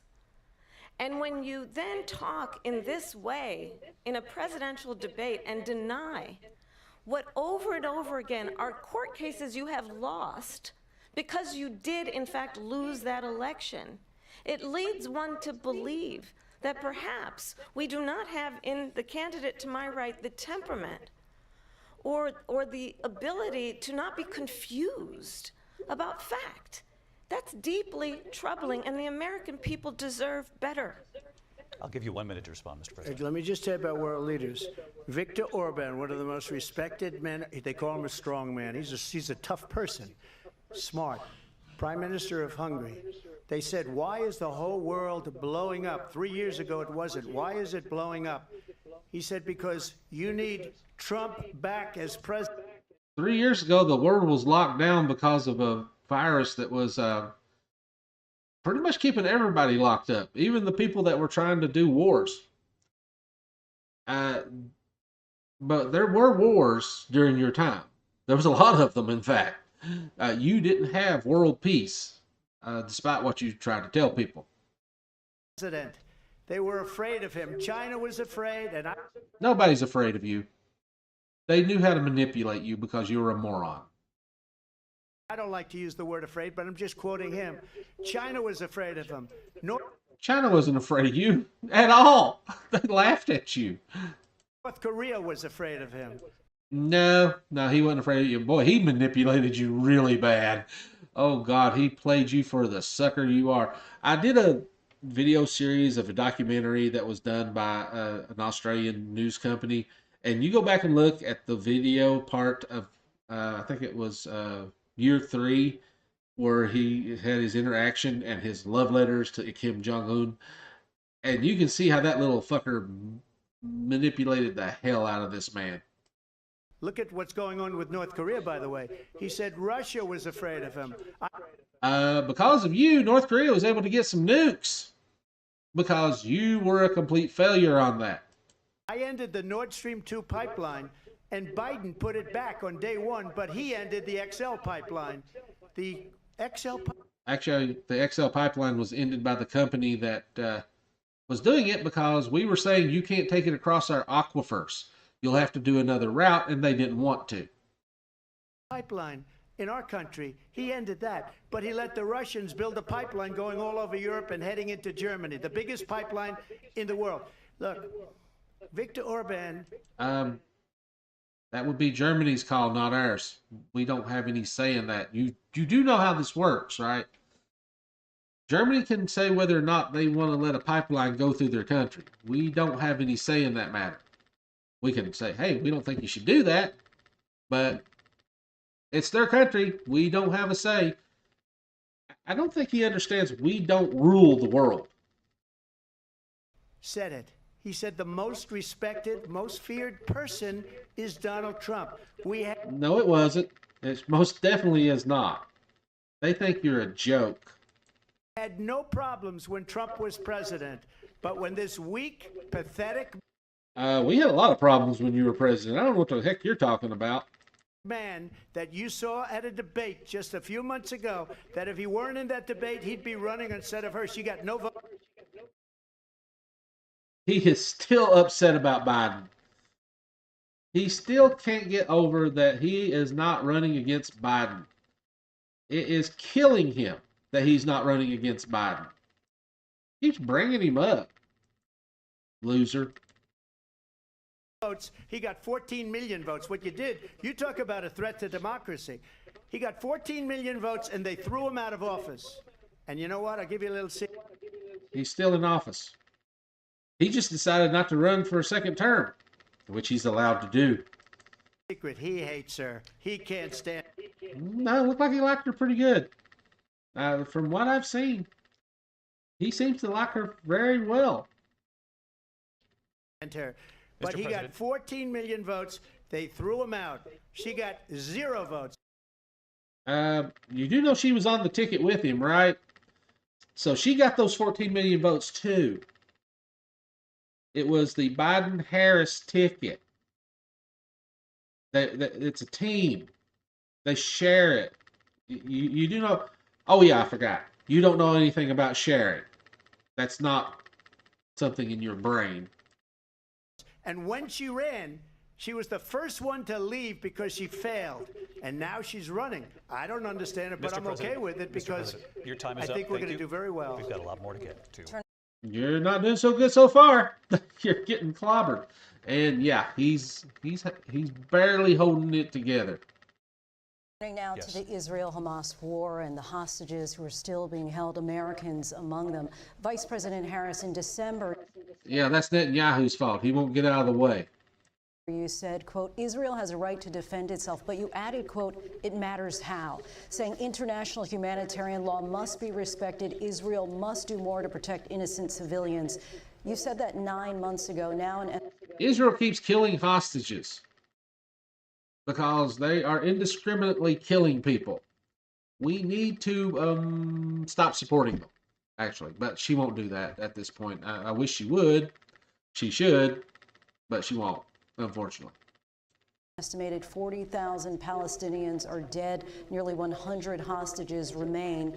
Just last week, Prime Minister Benjamin Netanyahu said there's not a deal in the making. President Biden has not. Because Benjamin Yahoo doesn't want a deal. Because the only thing keeping him out of prison is keeping this conflict going, just like the way Trump wants to do things. Because Netanyahu would get removed from office if the conflict wasn't ongoing at the moment. Been able to break through the stalemate. How would you do it? Well, let's understand how we got here. On October 7, Hamas, a terrorist organization, slaughtered 1,200 Israelis, many of them young people who were simply attending a concert. Women were horribly raped. And so absolutely, I said then, I say now, Israel has a right to defend itself. We would. And how it does so matters, because it is also true, far too many innocent Palestinians have been killed, children, mothers.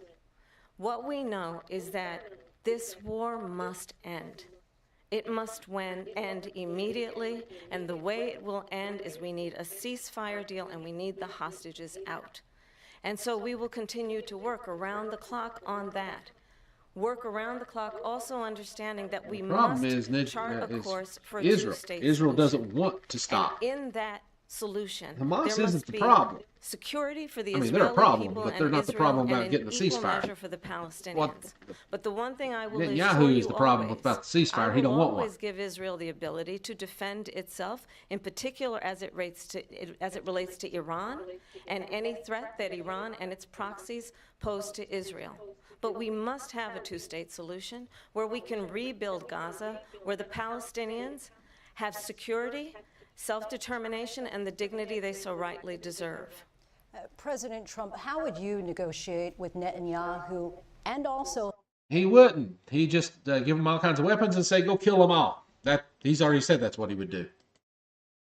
Hamas in order to get the hostages out and prevent the killing of more innocent civilians in Gaza? If I were president, it would have never started. If I were Bullshit. president, Russia would have never, ever, I know Putin very well, he would have. No, you don't. You don't know Putin very well. Putin thinks you're a joke.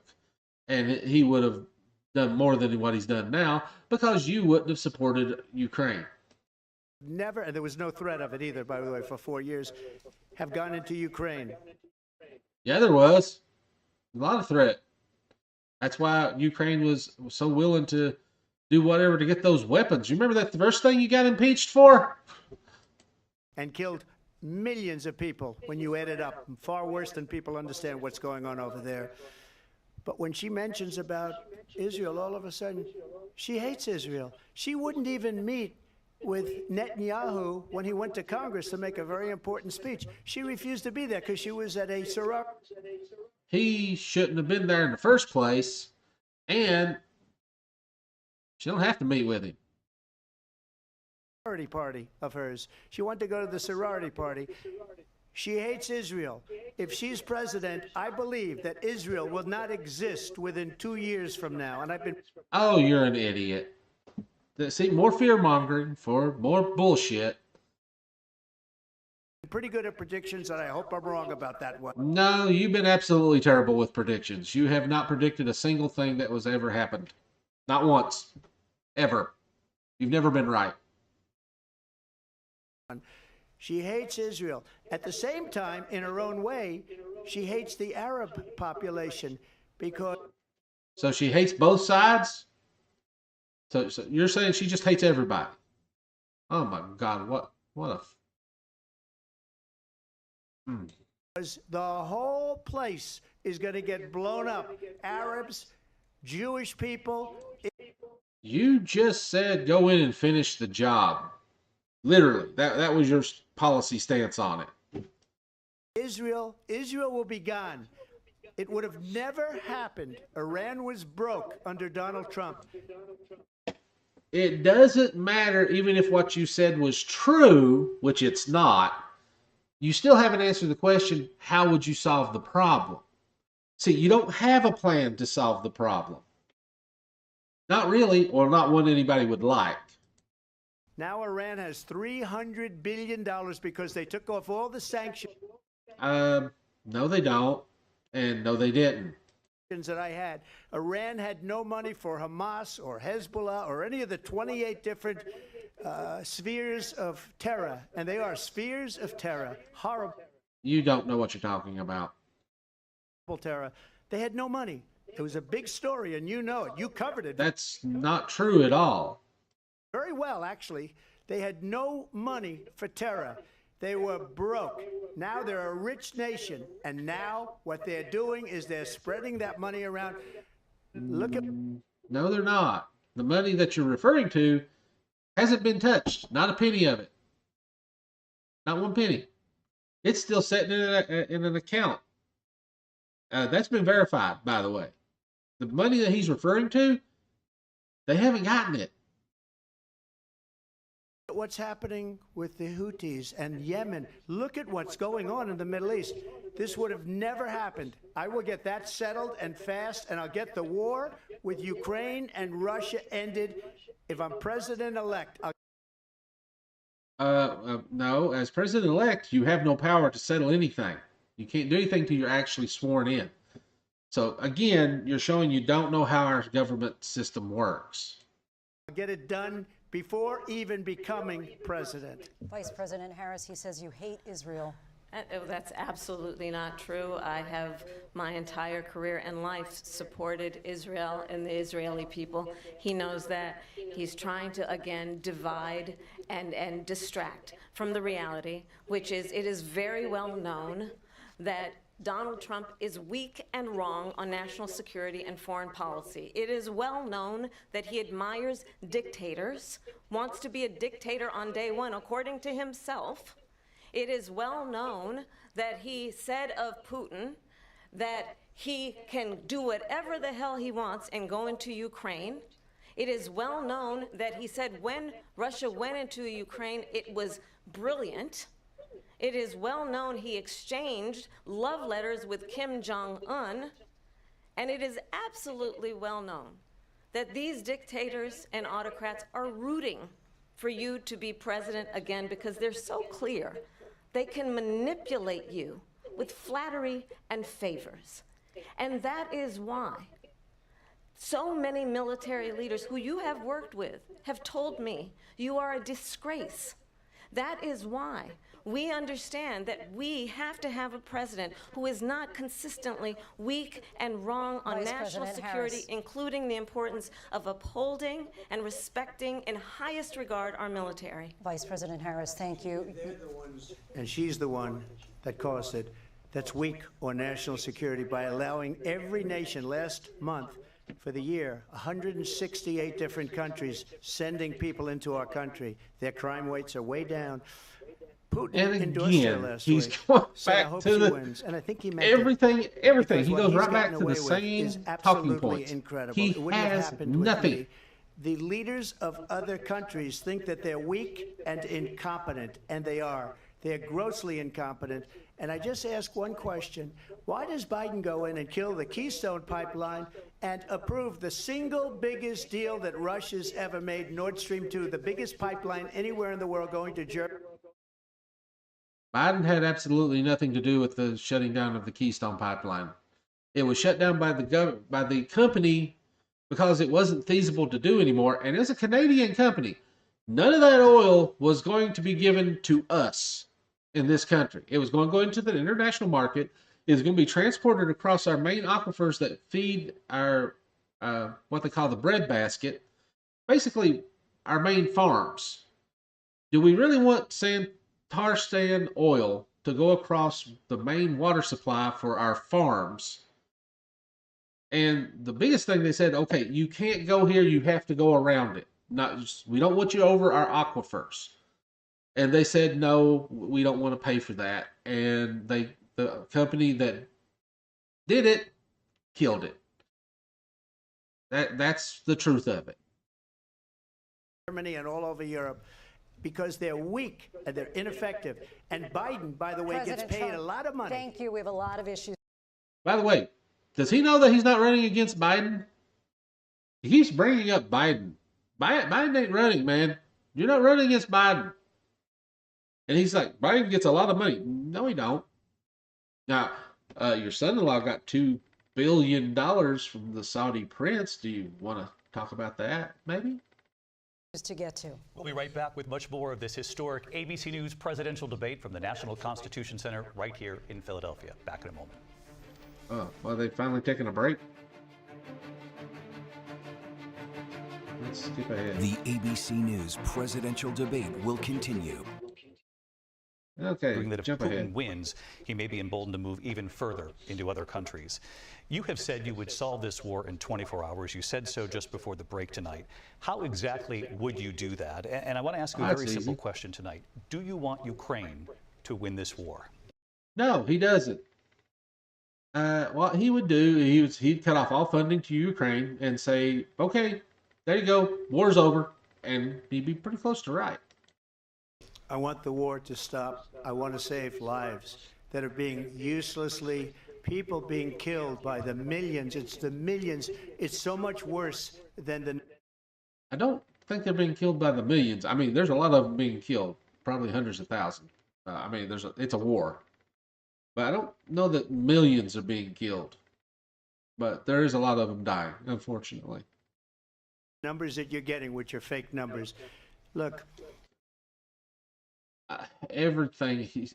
Dear God, does this man believe anything that doesn't fit his narrative? we're in for 250 billion or more because they don't ask Europe, which is a much bigger beneficiary to getting this thing done than we are. They're in for 100. Europe is putting a whole bunch of money into it and a bunch of arms and supplies. We ain't doing it on our own. Europe is actually helping. $150 billion less because Biden and you don't have the courage to ask Europe like I did with NATO. They paid billions and billions, hundreds of billions of dollars when I said, either you pay up or we're not going to protect you anymore. So that's me. Well, for first off, he never said that. I don't believe for a minute he said that to anybody.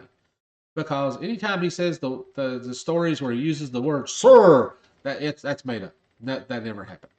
That conversation never took place. Maybe one of the reasons they don't like me as much as they like weak people.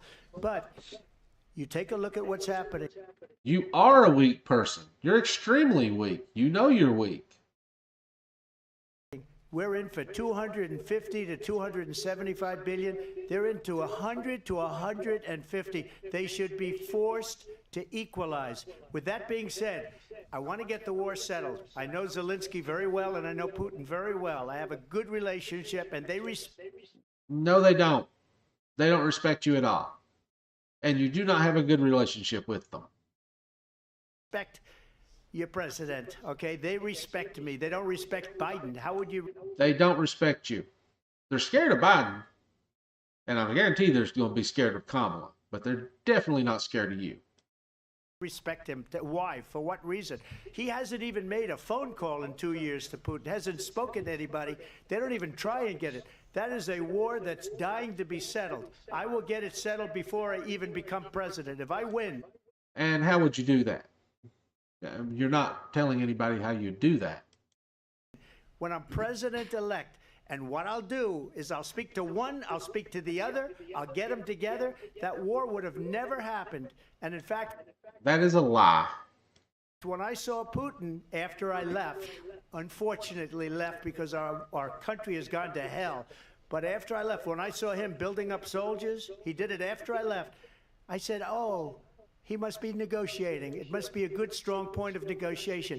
Well, it wasn't, because Biden had no idea how to talk to him. He had no idea how to stop it. And now you have millions of people dead, and it's only getting worse, and it could lead to World War III. Don't kid yourself, David.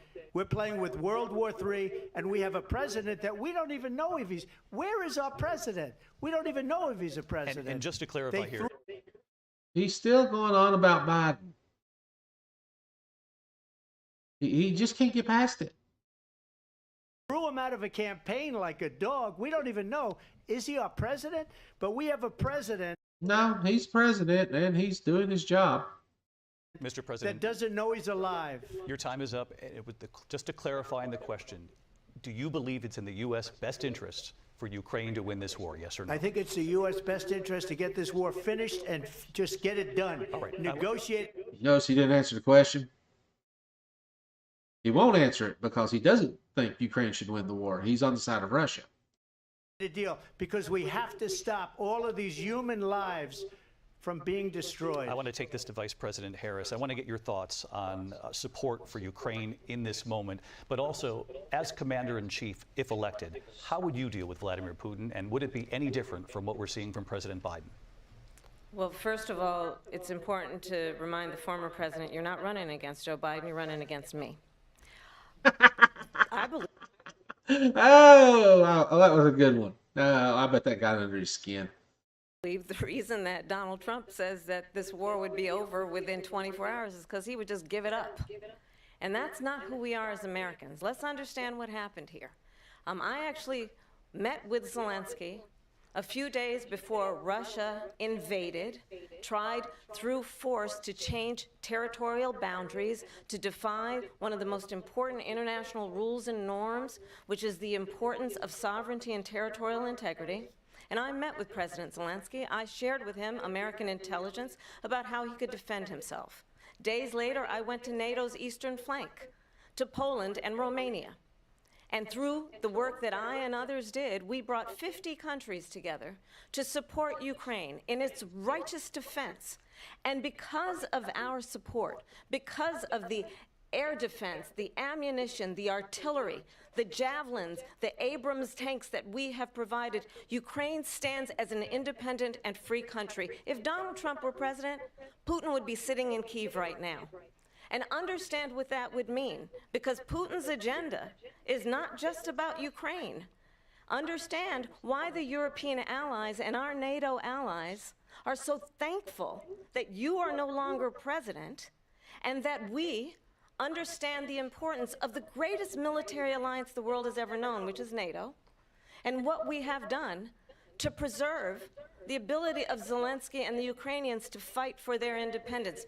Otherwise, Putin would be sitting in Kyiv with his eyes on the rest of Europe, starting with Poland. And why don't you tell the 800,000 Polish Americans right here in Pennsylvania how quickly you would give up for the sake of favor and what you think is a friendship with what is known to be a dictator who would eat you for lunch. Vice President Harris. Oh, he's getting ready to do something. Look at that face. He thinks he's going to do something. I don't know. Let's see what he says. Thank you. We've heard from both of you on Ukraine tonight. Afghanistan came up in the last hour. I wanted her to respond to something you said earlier, and I'll give you a minute here. Putin would be sitting in Moscow, and he wouldn't have lost 300,000 men and women, but he would have been sitting in Moscow. Quiet, please.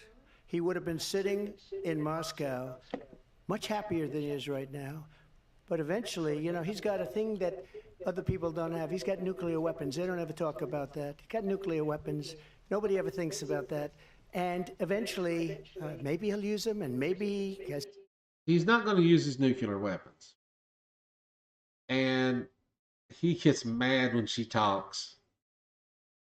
He gets so mad. He can't he hates black women, and it drives him crazy. Hasn't been that threatening, but he does have that. Something we don't even like to talk about. Nobody likes to talk about it. But just so you understand, they sent her to negotiate peace before this war started. 3 days later, he went in and he started the war because everything they said was weak and stupid. They That's not true at all. Said the wrong things. That war should have never started. She was the emissary. They sent her in to negotiate with Zelensky and Putin, and she did. And no, that didn't happen. the war started 3 days later. And that's the kind of talent we have with her. She's worse than Biden. In my opinion, I think he's the worst president in the history of our country. She goes... No, that would be you. You're the worst president in the history of the country. We already know that. Down as the worst vice president in the history of our country. But let me tell you something. She is a horrible negotiator.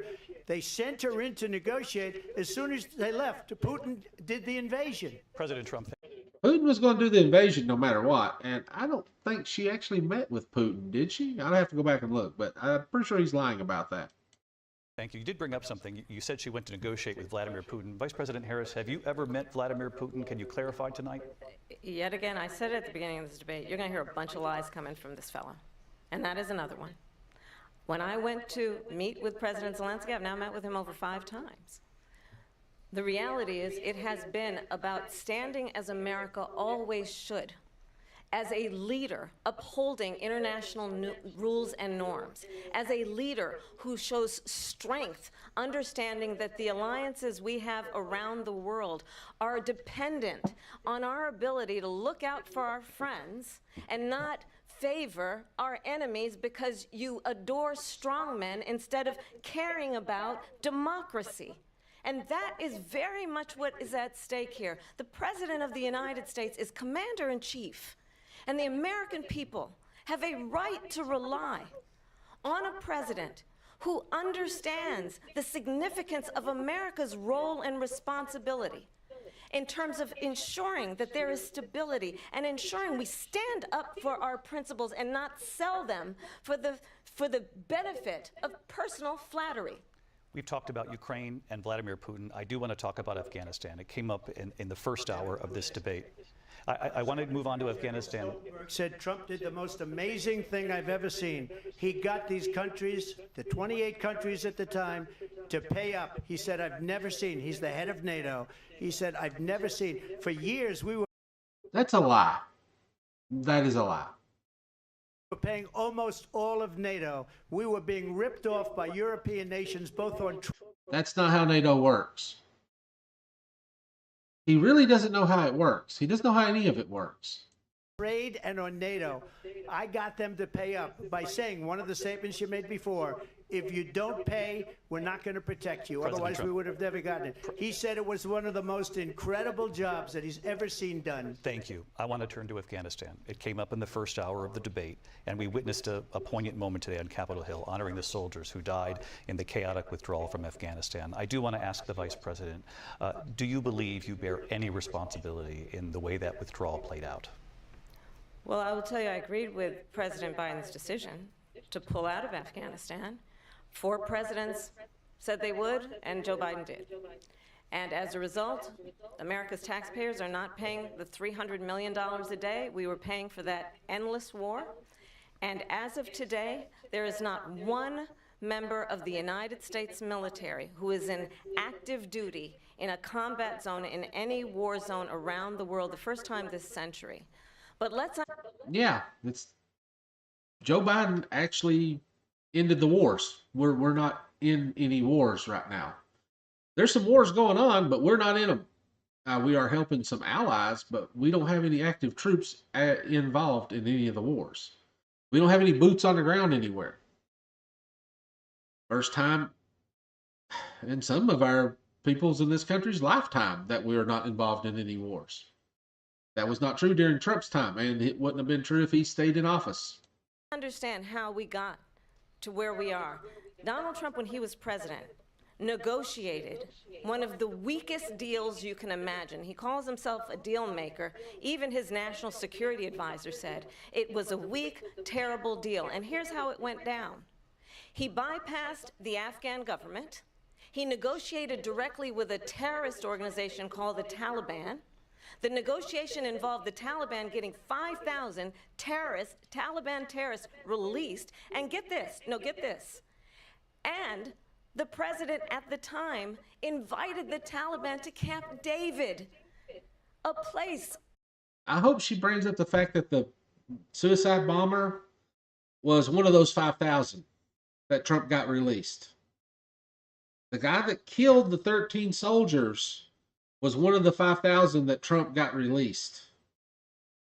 Of storied significance for us as Americans, a place where we honor the importance of American diplomacy, where we invite and receive respected world leaders.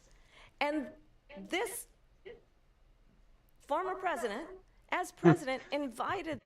Yeah, she about called him a nasty name, and I can't literally blame her.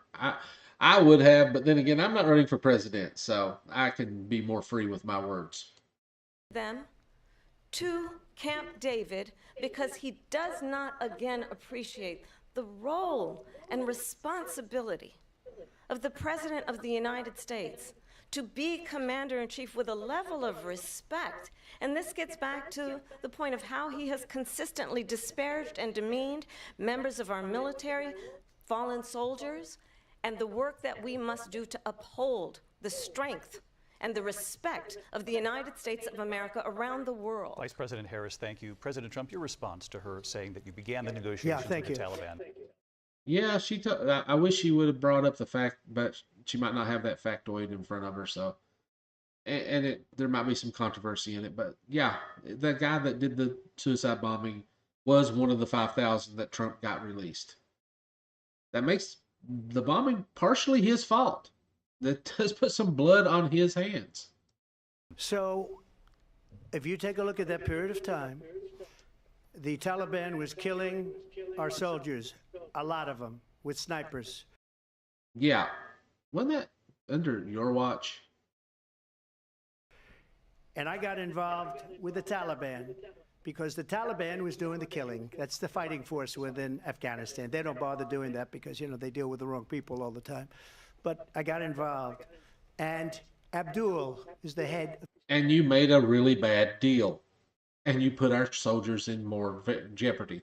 You put them in a bad position. You lowered every military person I've seen talk about what he did said that he definitely put our soldiers in a vulnerable position. And by the way, Taliban didn't really want us to leave. At least a section of them did. That's why they did the suicide bombing. The Taliban, he is still the head of the Taliban. And I told Abdul, don't do it anymore. You do it anymore, you're going to have problems. And he said, why do you send me a picture of my house? I said, you're going to have to figure that out, Abdul. And for 18 months, we had... That didn't happen. That is a lie. He did not do that. This is a made-up story. He went to this guy on hands and knees and said, I've got an election. Please don't kill any more of my soldiers, and I'll pull out and I'll set it up so you can take over. That's what happened. Nobody killed. We did have an agreement negotiated by Mike Pompeo. It was a very good agreement. The reason it was good... The agreement was crap. It was complete crap. It was... We were getting out. We would have been out faster than them, but we wouldn't have lost the soldiers. Actually, it would have, if you didn't pull out because you were too scared to pull out, because you knew you would put our soldiers in a very weak position, and then if you tried to pull out, God knows how many of them would have got killed. It would probably have been far more than 13. Because you got a whole bunch of them killed before that. We wouldn't have left many Americans behind, and we didn't leave any Americans behind. There's some people that chose not to go, but that was their choice. You can't force them to leave. Left $85 billion worth of brand new, beautiful military. No, we didn't. And that has been verified by the military that we did not leave brand new equipment behind. And anything that was left behind was disabled to the point where, they just basically destroyed it. Equipment behind. And just to finish, they blew it. The agreement said you have to do this, and they didn't do it. They didn't do it. The agreement was terminated by us because they didn't do what they were supposed to do. I want to move on. And these people did. You're lying again. You left us in a very bad spot. You left us in a weak position because you drew down our troops to the point where they were outnumbered. They had no means of protecting themselves. You closed down bases so they had no means to evacuate. They only had the one base. You made it an easy target. That was all on you. The worst withdrawal, and in my opinion, the most embarrassing moment in the history of our country. And by the way, that's why Russia attacked Ukraine. Because no, it isn't. Russia planned on attacking Ukraine way before that. Because they saw how incompetent she and her boss are. President Trump, thank you. I want to move on now to race and politics in this country. Mr. President, you recently said of Vice President Harris, quote, I didn't know she was black until a number of years ago when she happened to turn black, and now she wants to be known as black. I want to ask a bigger picture question here tonight. Why do you believe it's appropriate to weigh in on the racial identity of your opponent? I don't, and I don't care. I don't care what she is. I don't care. Then why'd you bring it up? You've brought it up multiple times, over and over again. You make a big deal out of something. I couldn't care less. Whatever she wants to be is okay with me. But those were your words. So What she wants to be. I don't know. All I can say is I read where she was not black, that she put out, and I'll say that. And then I read that she was black, and that's okay. Either one was okay with me. That's up to her. That's up to her. Vice President Harris, your thoughts on this? I think it's, honestly, I think it's a tragedy that we have someone who wants to be president who has consistently, over the course of his career, attempted to use race to divide the American people. You know, I do believe that the vast majority of us know that we have so much more in common than what separates us, and we don't want this kind of approach that is just constantly trying to divide us, and especially by race. And let's remember how Donald Trump started. He was land, he owned buildings, and he was investigated because he refused to rent property to black families. Let's remember, this is the same individual who took out a full-page ad in the New York Times calling for the execution of 5 young black and Latino boys who were innocent, the Central Park 5. Yeah, he did do that. After they were found to be innocent, he said they should be murdered.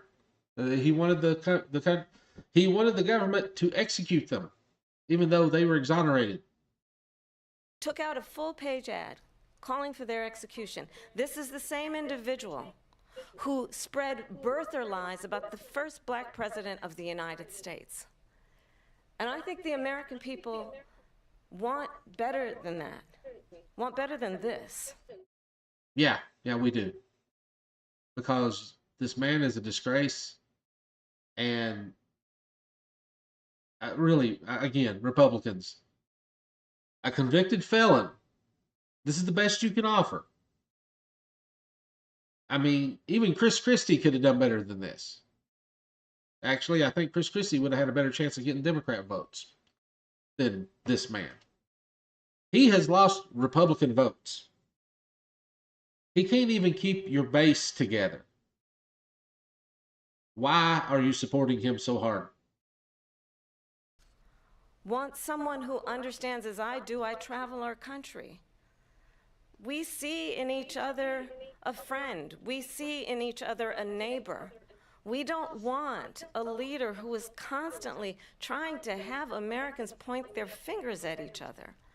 I meet with people all the time who tell me, can we please just have discourse about how we're going to invest in the aspirations and the ambitions and the dreams of the American people, knowing that regardless of people's color or the language their grandmother speaks, we all have the same dreams and aspirations and want a president who invests in those, not in hate and division.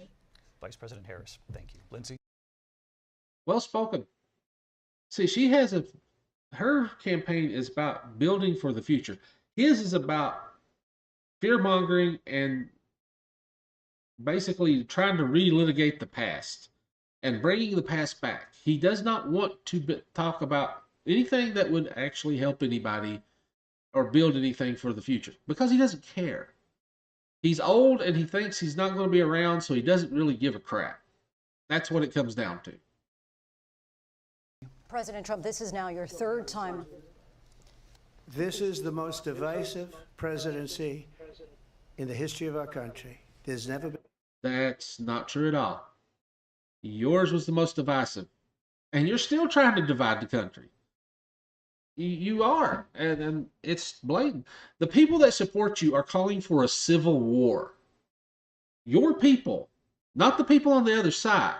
Your people are constantly calling for a civil war if they don't get their way. They don't care about our democracy. They want it just, you got to do what we say or we're going to kill you.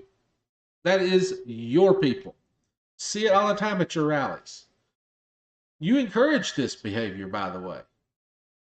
Been anything like it. They're destroying our country, and they come up with things like what she just said. Going back many, many years, when a lot of people, including Mayor Bloomberg, agreed with me on the Central Park Five, they admitted, they said, they pled guilty. And I said, well, if they pled guilty, they badly hurt a person, killed a person ultimately.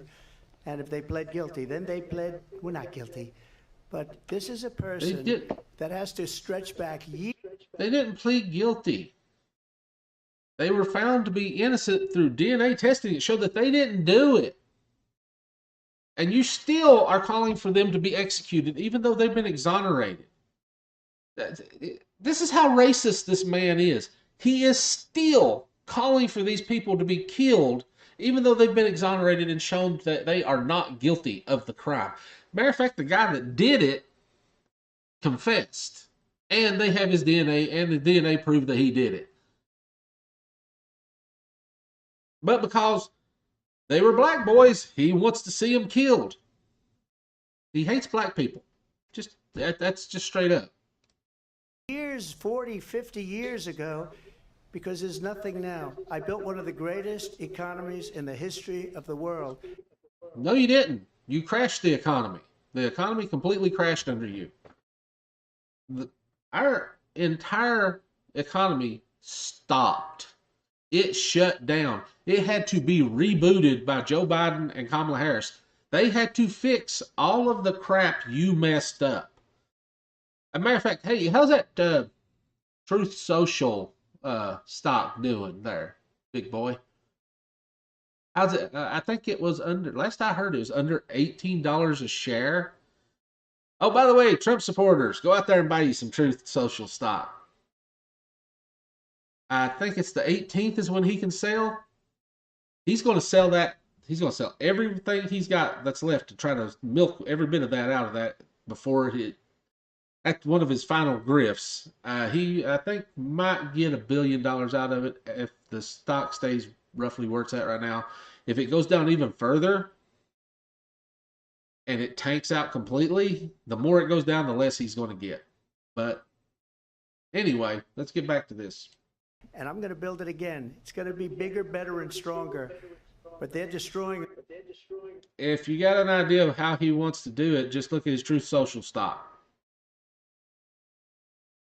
If you think this man can build up the economy and he can't even run a business, I mean, he's a failed businessman.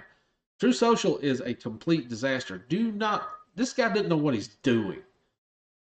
Our economy. They have no idea what a good economy is. Their oil policy. No, you don't know what a good economy is. You have no clue. If you think 2020 was a good economy, you're an idiot. Every single policy. And remember this, she is Biden. You know, she's trying to get away from Biden. I don't know that. He can't get away from Biden. Biden ain't running, dude. You're not running against Biden. He actually thinks she's Biden now. Oh my God, he's so demented. Gentlemen, she says, she is Biden. The worst inflation we've ever had, a horrible economy because inflation has made it so bad, and she can't get away with that. Time's up, Lindsay. He doesn't know what inflation is. And what we have right now isn't inflation. It's corporate greed. Corporations are price gouging the crap out of us right now. That's what's going on with that. I want to just respond briefly. Clearly, I am not Joe Biden, and I am certainly not Donald Trump.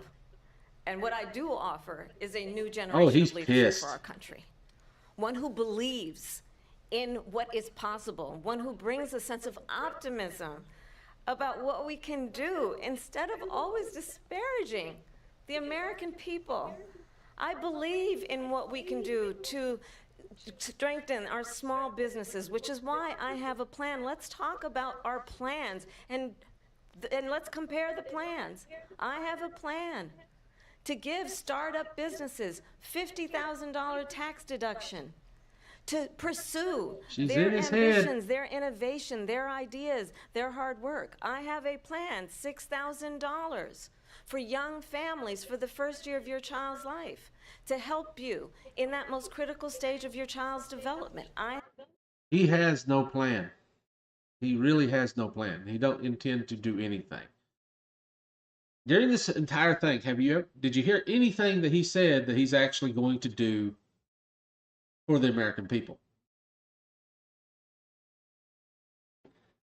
I've been watching. Did I miss it? If I missed it, anybody watches this later, I know I'm not got a bunch of people watching right now, but if I missed it, somebody please put it in the comments, because I didn't see where he said jack about what his plans are to help people. I just saw where he wants to increase our taxes through tariffs. That's pretty much it. And he wants to kill a whole bunch of immigrants. Those are the only two policies he's put forward through this whole thing. He has not said one policy about anything else. I think he said he wanted to try to increase oil drilling, but we already got as much as we can get on that. Have a plan that is about allowing people to be able to pursue what has been fleeting in terms of the American dream by offering a help with down payment of $25,000 down payment assistance for first-time home buyers. That's the kind of conversation. Yeah, that's something that would help people. I wished I could have got that when we got our house. We're not first-time home buyers anymore, so we're pretty much out of the loop on that one, but that's okay. I Unlike Republicans and conservatives, I am not upset that I don't get in on the deal because I already got a house. So it doesn't bother me that these people will get this. Matter of fact, that's a good thing because that will help the economy in a lot of ways when people have a home. It does. Sorry. I believe, David, that people really want tonight, as opposed to a conversation that is constantly about belittling and name calling. Let's turn the page. Vice President I'll do the name calling for you. Harris, forward. thank you. Let's turn to policy. President Let's Trump, turn back we to have policy. to move on. President Trump. Let's turn to policy, She has please. a plan to defund the police. She has a Again, he has nothing. See, this would be the time when you were, if you wanted to go against what she's saying, this is the point where you would tell, okay, that's what she says she's going to do. Here's what I'm going to do. No.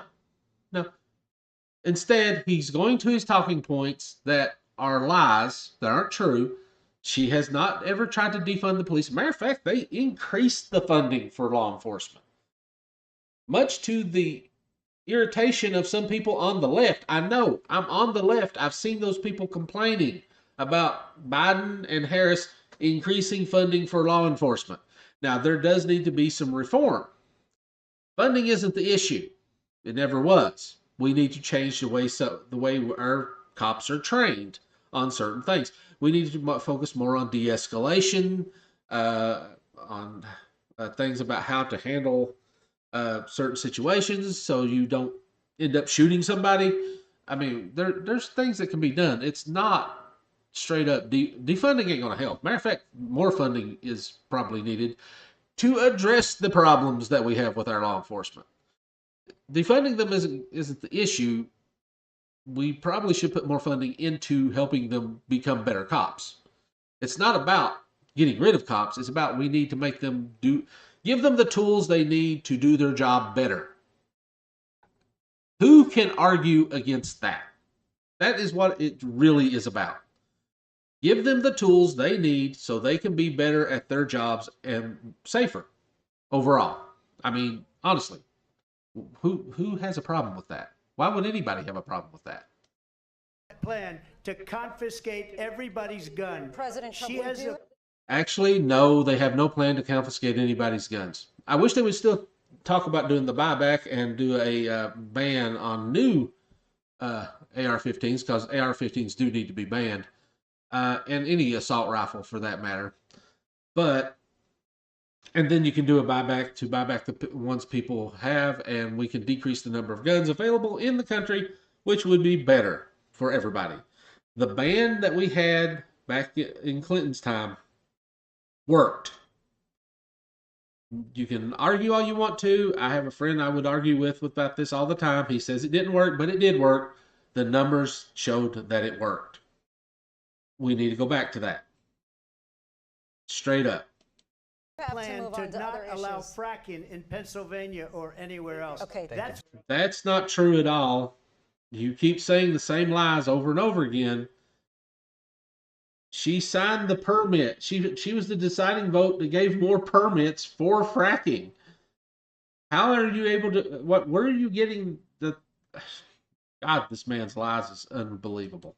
That's what her plan is until just recently. I just need Lindsey, to respond President because Trump- no, the President former Trump- president has said No, I'm something sorry. twice that I need to No, respond to. I'm sorry. I We're just going need to to move on, respond Vice one President time Harris. to what he has President said Trump, this multiple is now your Yes. third time running for president. You have long vowed to repeal and replace the Affordable Care Act, also known as Obamacare. You have failed to accomplish that. You now Yeah, he wants to take health care away from millions of Americans. I think last I heard it was 11 to 12 million, might be more now. I don't know. I have used Obamacare in the past. It was actually a rather good insurance.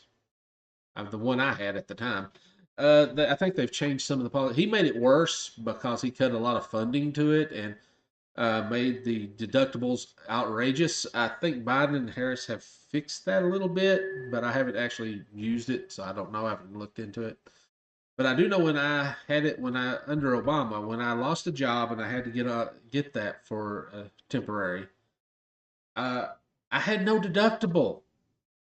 and I was paying like, I think my premium was something like $50 a month. That was pretty good. And it covered a lot of stuff and was accepted by a lot of companies. So I didn't have a problem with it. But I don't know what policies they have now. But it really depended on when you shop the policy, you could pick what you wanted. I looked for things that had no deductible. That was my choice.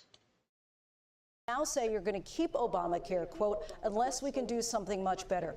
Last month you said, quote, we're working on it. So tonight, 9 years after you first started running, do you have a plan, and can you tell us what it is? Obamacare. He has no plan. I can tell you right now, he has no plan. Not once in this entire debate has he actually said anything that he plans to do that would help people. Not once.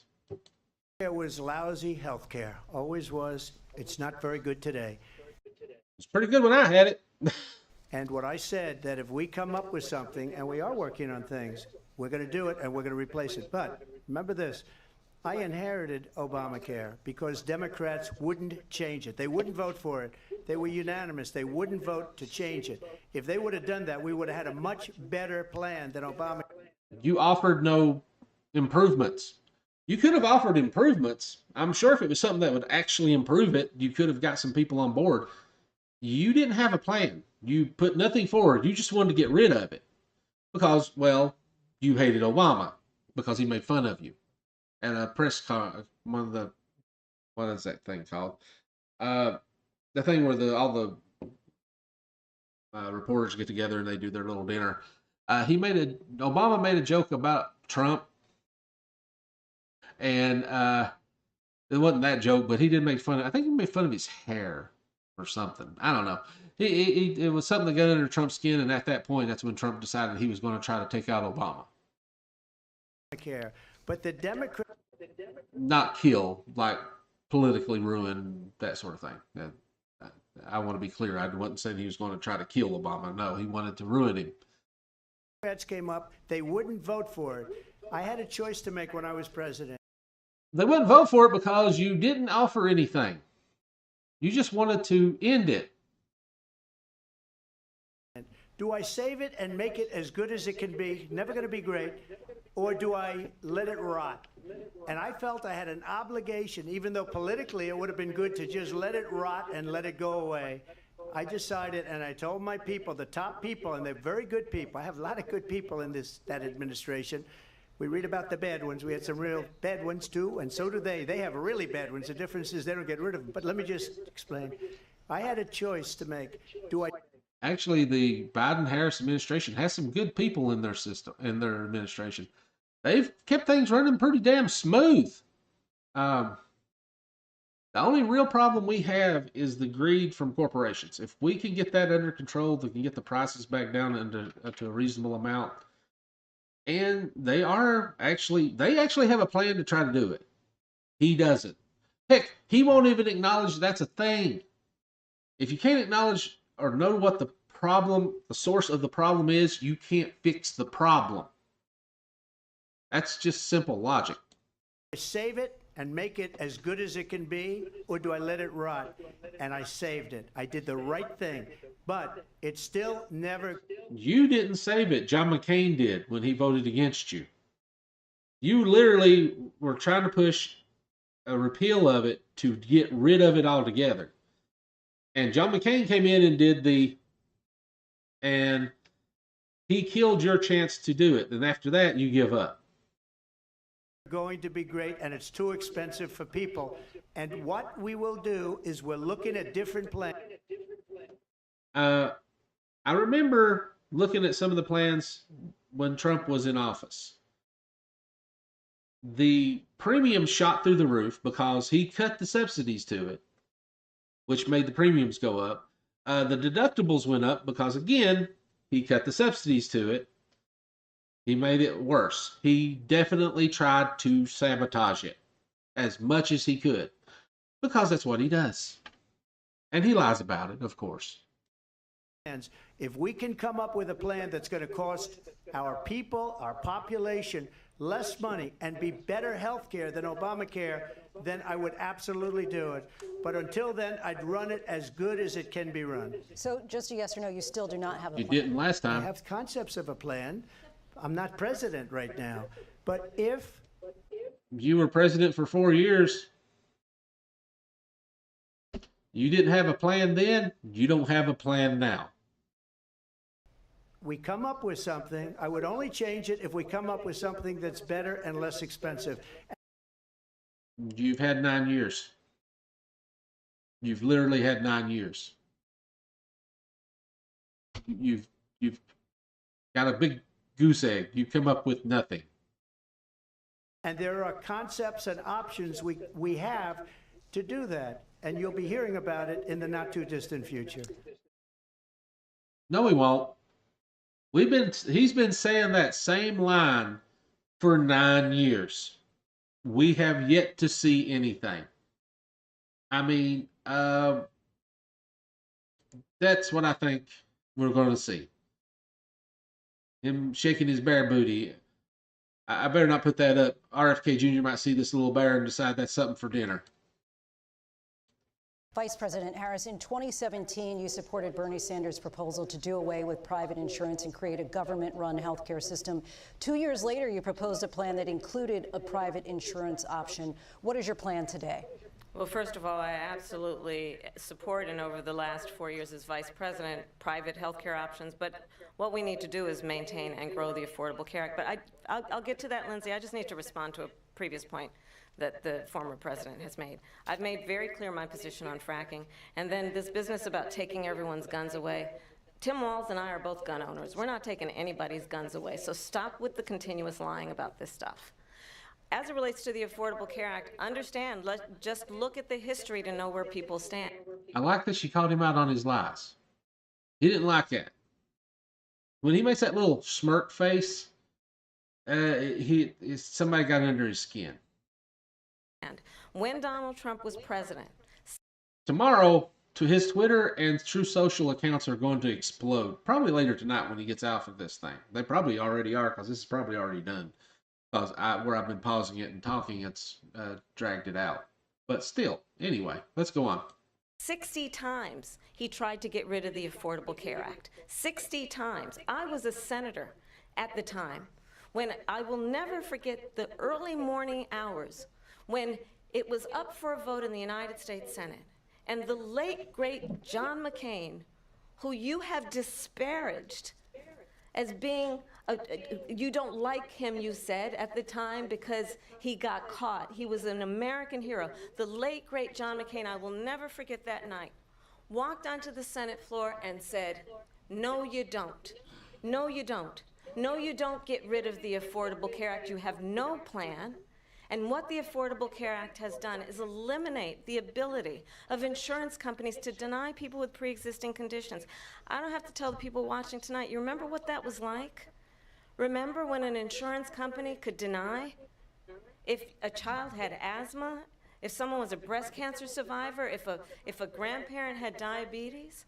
And thankfully, as I've been vice president and we over the last 4 years have strengthened the Affordable Care Act, we have allowed for the first time Medicare to negotiate drug prices on behalf of you, the American people. Donald Trump said he was going to allow Medicare to negotiate drug prices. He never did. We did. And now we have capped the cost of insulin at $35 a month. Since I've been vice president, we have capped the cost of prescription medication for seniors at $2,000 a year. And when I am president, we will do that for all people, understanding that the value I bring to this is that access to health care should be a right and not just a privilege of those who can afford it. And the plan has to be to strengthen the Affordable Care Act, not get rid of it, pass this pro-law in terms of where Donald Trump stands on that. I want to move to an issue that's important for a lot of... You made a mistake. At number one, John McCain fought Obamacare for 10 years. But it wasn't only him. It were all of the Democrats. Okay, here's the thing. John McCain was a deciding vote. The reason he voted against what you were trying to do is because you were offering nothing as a replacement. He said that was why he voted the way he did.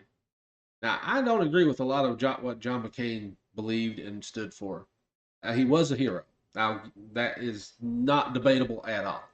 That man was a hero. He was a war hero. He was horribly wounded as a prisoner of war, and what he did was extremely heroic. Not many people could do what he did. He said that he voted against you on that vote because you offered nothing as a replacement. And he was not going to take health care away from millions of Americans with nothing to replace it. Now, you're going to tell a lie here. I don't know what lie you're going to tell exactly, because you're going to try to, well, you're trying to say, well, John McCain and the Democrats voted against, but the only thing you had up was the repeal. There was no replace. There was nothing to replace it with. So let's get back to what the lie That is. kept it going. And you know what? We can do much better than Obamacare, much less money. But she won't improve private insurance for people, private medical insurance. That's She just said she would. And that is part of Obamacare. It's actually private medical insurance. It's just in a marketplace where you can buy it with a tax credit. That's it. another thing she doesn't want to give. President People Trump. are paying privately for insurance that have worked hard and made money, and they want to have private. She wants everybody to be on government insurance where you wait. Are you going to give up your government insurance? You have government insurance. You use it. You going to give up yours? Because when you had a health issue, you went to Walter Reed immediately, even after you were out of office. So are you going to give up your government insurance? I'm willing to bet you won't. 6 months for an operation that you need immediately. President Trump, thank you. We have another. Yeah, you also have waiting lists for private insurance too. I know. I've had surgeries and I had to be on a waiting list. I waited. Let's see. I got diagnosed with cancer, had to have a surgery, did not get that surgery for about 3 to 4 months. That's the way it is. Apparently, because you're such a rich a-hole and you have money, and now you have, where you're a president, you get to, or were a president, you get special treatment. You don't know what it's like to be a regular person. He is so disconnected from the rest of us that he thinks that his experience is the experience that we have. Now, anybody that has private insurance knows what he just said is not true. You don't get to go right in. Nobody does. I don't know of anybody that does. The only way you go in is if you're like going to die right then. If they have to do something right then in order to stabilize you, because the law requires them to stabilize you and get you put back together. That's what happened when I broke my arm. They had to put me back together because they didn't, boy, they tried everything they could before they did the surgery, which I think messed up things more than if they just went in and did the surgery right away. But I had private insurance at the time, and it didn't cover everything. I had a lot of medical bills, and but he doesn't understand that because he has not lived a regular person's life experience. This is a Nepo baby with a silver spoon shoved up his ass who has never had to do a day's work in his life, has been given hundreds of millions of dollars by his daddy. It got bailed out time and time again every time he failed. We don't have that. We don't live that life. But let's go on. Issue that we'd like to get to that's important for a number of Americans, in particular younger voters, and that's climate change. President Trump, with regard to the... Yeah, Trump doesn't care about that because he doesn't believe he's going to be around when the worst part of it is taking place. Unfortunately for the rest of us living in the real world, it's already starting. environment. You say that we have to have clean air and clean water. Vice President Harris, you call climate change an existential threat. The question to you both tonight is, what would you do to fight climate change? And Vice President Harris, we'll start with Clean air and clean water is the bare minimum. you. 1 minute for you each. Well, the former president had said the climate change is a hoax. And what we know is that it is very real. You ask anyone who lives in a state who has experienced these extreme weather occurrences, who now is either being denied home insurance or it's being jacked up. You ask anybody who has been the victim of what that means in terms of losing their home, having nowhere to go. We know that we can actually deal with this issue. The young people of America care deeply. We had some people in Southern California today who had a blackout during 105-degree weather. I mean, that's an issue. I used to work for Southern California Edison as one of their customer service people. And I can tell you that the policies they put in place at that time, this was back in the 90s, late 90s, and some of the policies and laws they passed at that time were incredibly stupid. But let's move on. About this issue. And I am proud that as vice president over the last 4 years, we have invested $1 trillion in a clean energy economy, while we have also increased domestic gas production to historic levels. We have created over 800,000 new manufacturing jobs while I have been vice president.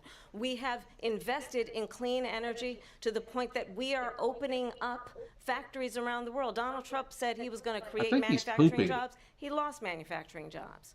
And I'm also proud to have the endorsement of the United Auto Workers and Sean Fain, who also know that part of building a clean energy economy includes investing in American-made products, American automobiles. It includes growing what we can do around American manufacturing and opening up auto plants, not closing them like happened under Donald Trump. Vice President Harris, thank you. It didn't happen under Donald Trump. Let me just tell you, they lost 10,000 manufacturing jobs this last month. It's going, they're all leaving. They're building big auto plants in Mexico, in many cases owned by China. They're building these massive plants, and they think they're going to sell their cars into the United States because of these people. What they have given to China is unbelievable. But we're not going to let that. We'll put tariffs on those cars so they can't come into our country because... And that would increase the price of all the cars that we have in the country. He doesn't understand how tariffs work. He really doesn't. If you think buying a car is expensive now, just let him get in office and find out how unaffordable a car becomes. They will kill the United Auto Workers and any auto worker, whether it's in Detroit or South Carolina or any other place. What they've done to business and manufacturing in this country is horrible. We have nothing because they refuse. Actually, we've had an increase in manufacturing jobs. We did not lose manufacturing jobs last month. He's just making it up. You know, Biden doesn't go after people because supposedly China paid him millions of dollars. He's afraid to do it. China did not pay him millions of dollars. There's no evidence that that ever happened. Between him and his son. By the way, they did pay him and his daughter a lot of money. Millions of dollars, by the way. And she also got a whole bunch of trademarks while she was working in the White House. And again, you're not running against Biden. You are not running against Biden. She is not Biden. She is not connected to Hunter Biden. She has no connection to him whatsoever, as far as I know. I don't know if they've even met. They get all this money from Ukraine. They get all this money from all of these different countries. And then you wonder, why is he so loyal to this one, that one, Ukraine? Well, now this is a classic example of projection. He does all that. Saudi Arabia gave his son-in-law $2 billion. Yes, the mama is behind me. Pixie's in front of me. In China.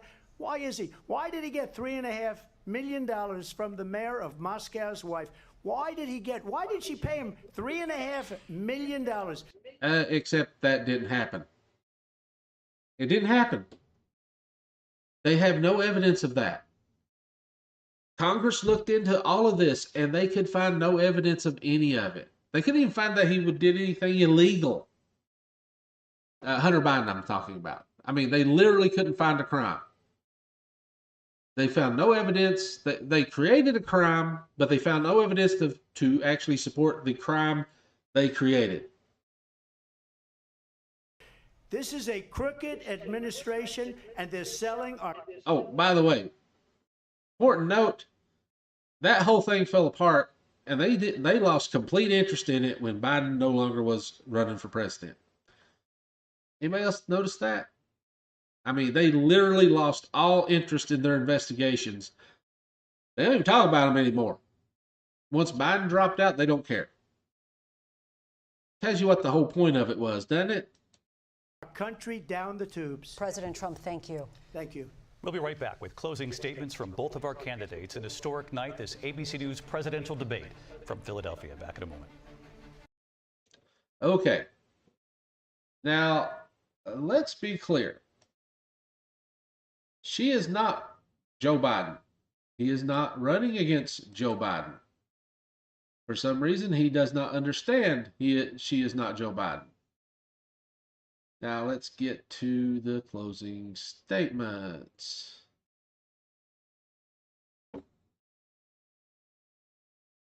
Twirl, twirl, twirl. Okay, come on.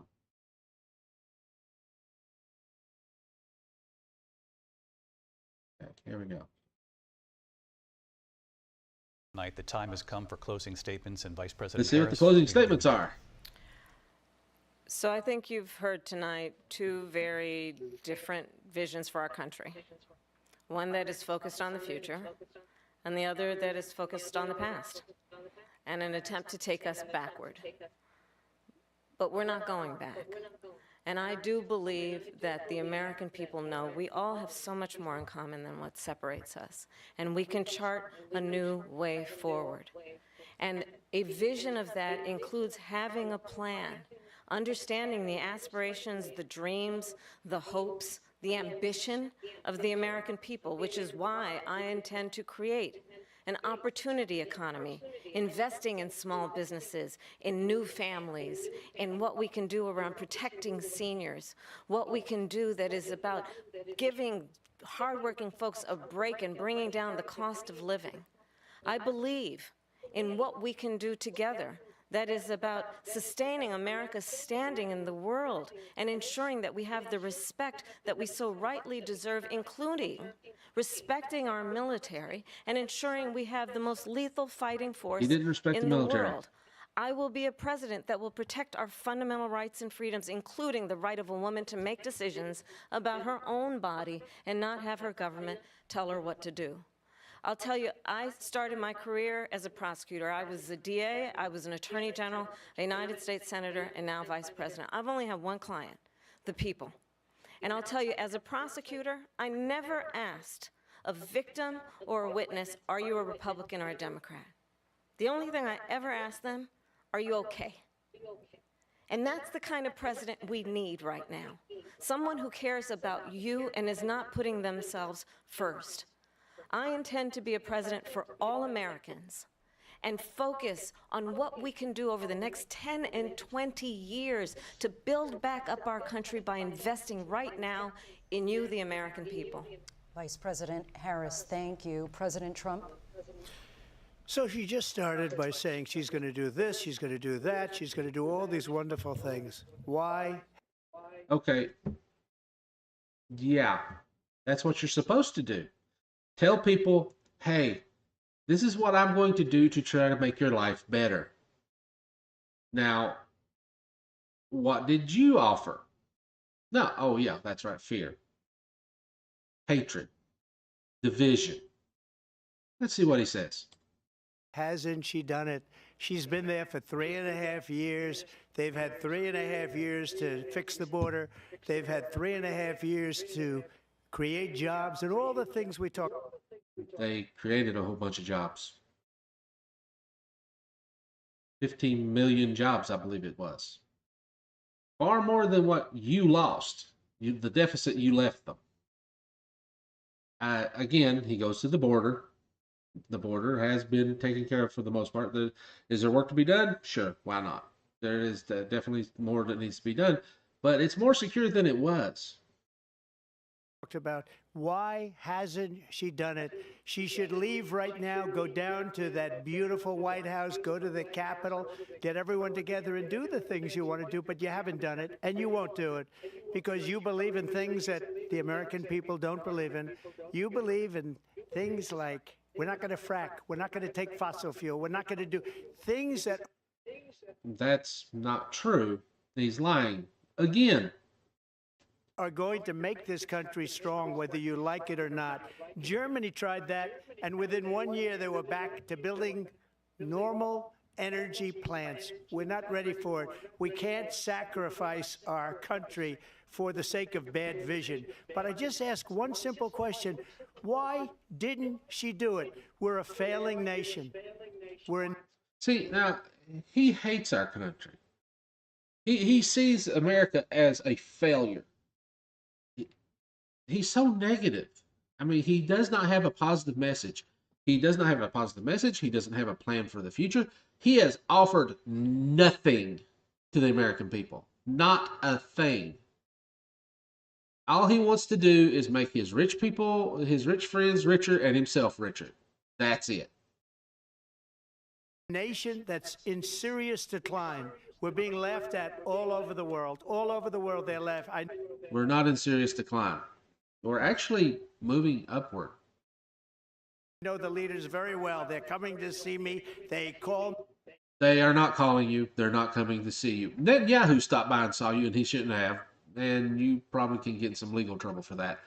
As a matter of fact, any nation's leader that comes and talks to you, that's a felony. You're not allowed to do that. We're laughed at all over the world. They don't understand what happened to us as a nation. We're not a leader. We don't have any idea what's going on. You have no idea what you're talking about. We just had an example not too long ago where Joe Biden negotiated the release of hostages, people that you didn't, and prisoners, prisoner exchange, where one of them was taken prisoner while you were president, and you did nothing to get that purse slob out. And I'm glad the guy got out, and I'm glad he's home. But you did nothing to help him because you don't know how and you don't care. We have wars going on in the Middle East. We have wars going on with... Did somebody forget to tell him that there was wars going on in the Middle East when he was president that we were actually involved in? We actually had soldiers there. We don't have any soldiers in the Middle East right now that are actively fighting. First time in, 20 years? And he did nothing to help with that. Russia and Ukraine, we're going to end up in a third world war, and it'll be a war like no other because of... No, we won't. Not if Kamala Harris is president. We will not. If this idiot gets in there, we probably will, because he's a moron. Nuclear weapons, the power of weaponry. I rebuilt our entire military. She gave... No, you didn't. Because the military was not... The military was fine when you come in. You didn't rebuild... Yeah. A lot of it away to the Taliban. She gave it to Afghanistan. You literally gave Afghanistan to the Taliban. That was your negotiation. You cut the Afghanistan government out of the negotiation and you gave it to the Taliban. Honestly, do you think we're stupid? What these people have done to our country, and maybe toughest of all, is allowing millions of people to come into our country. Many of them are criminals. He had a hard time calling them people. He didn't want to call them people. He wanted to say something else. He had to force himself to use the word people. He wanted to call them animals. I guarantee you he wanted to call them animals. And they're destroying our country. The worst president, the worst vice president in the history of our country. President Trump, thank you. And that is our ABC News presidential debate from here in Philadelphia at the National Constitution Center. Yeah, I I'm think Lindsay Trump Davis. lost. And I'm David Muir. Thank you for watching here in the U.S. and all over the world. And from He did all not. of us here He at didn't ABC give News. anything. He brought nothing. All he brought was hatred. He And that gave nothing concludes as far as, like, he literally gave nothing as means of a, basically, he come up and said, I ain't gonna do nothing for you. You have to be scared of these people. You have to hate these people. Our country is crap. I mean, the disrespect he had for the country is through the roof. He didn't offer anything to make anything better, by the way. Not one thing did he offer was to improve anything in the country. Anyway,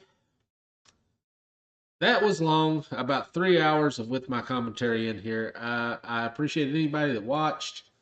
Anybody that watches it later, if you could throw some comments down in there, let me know how I did.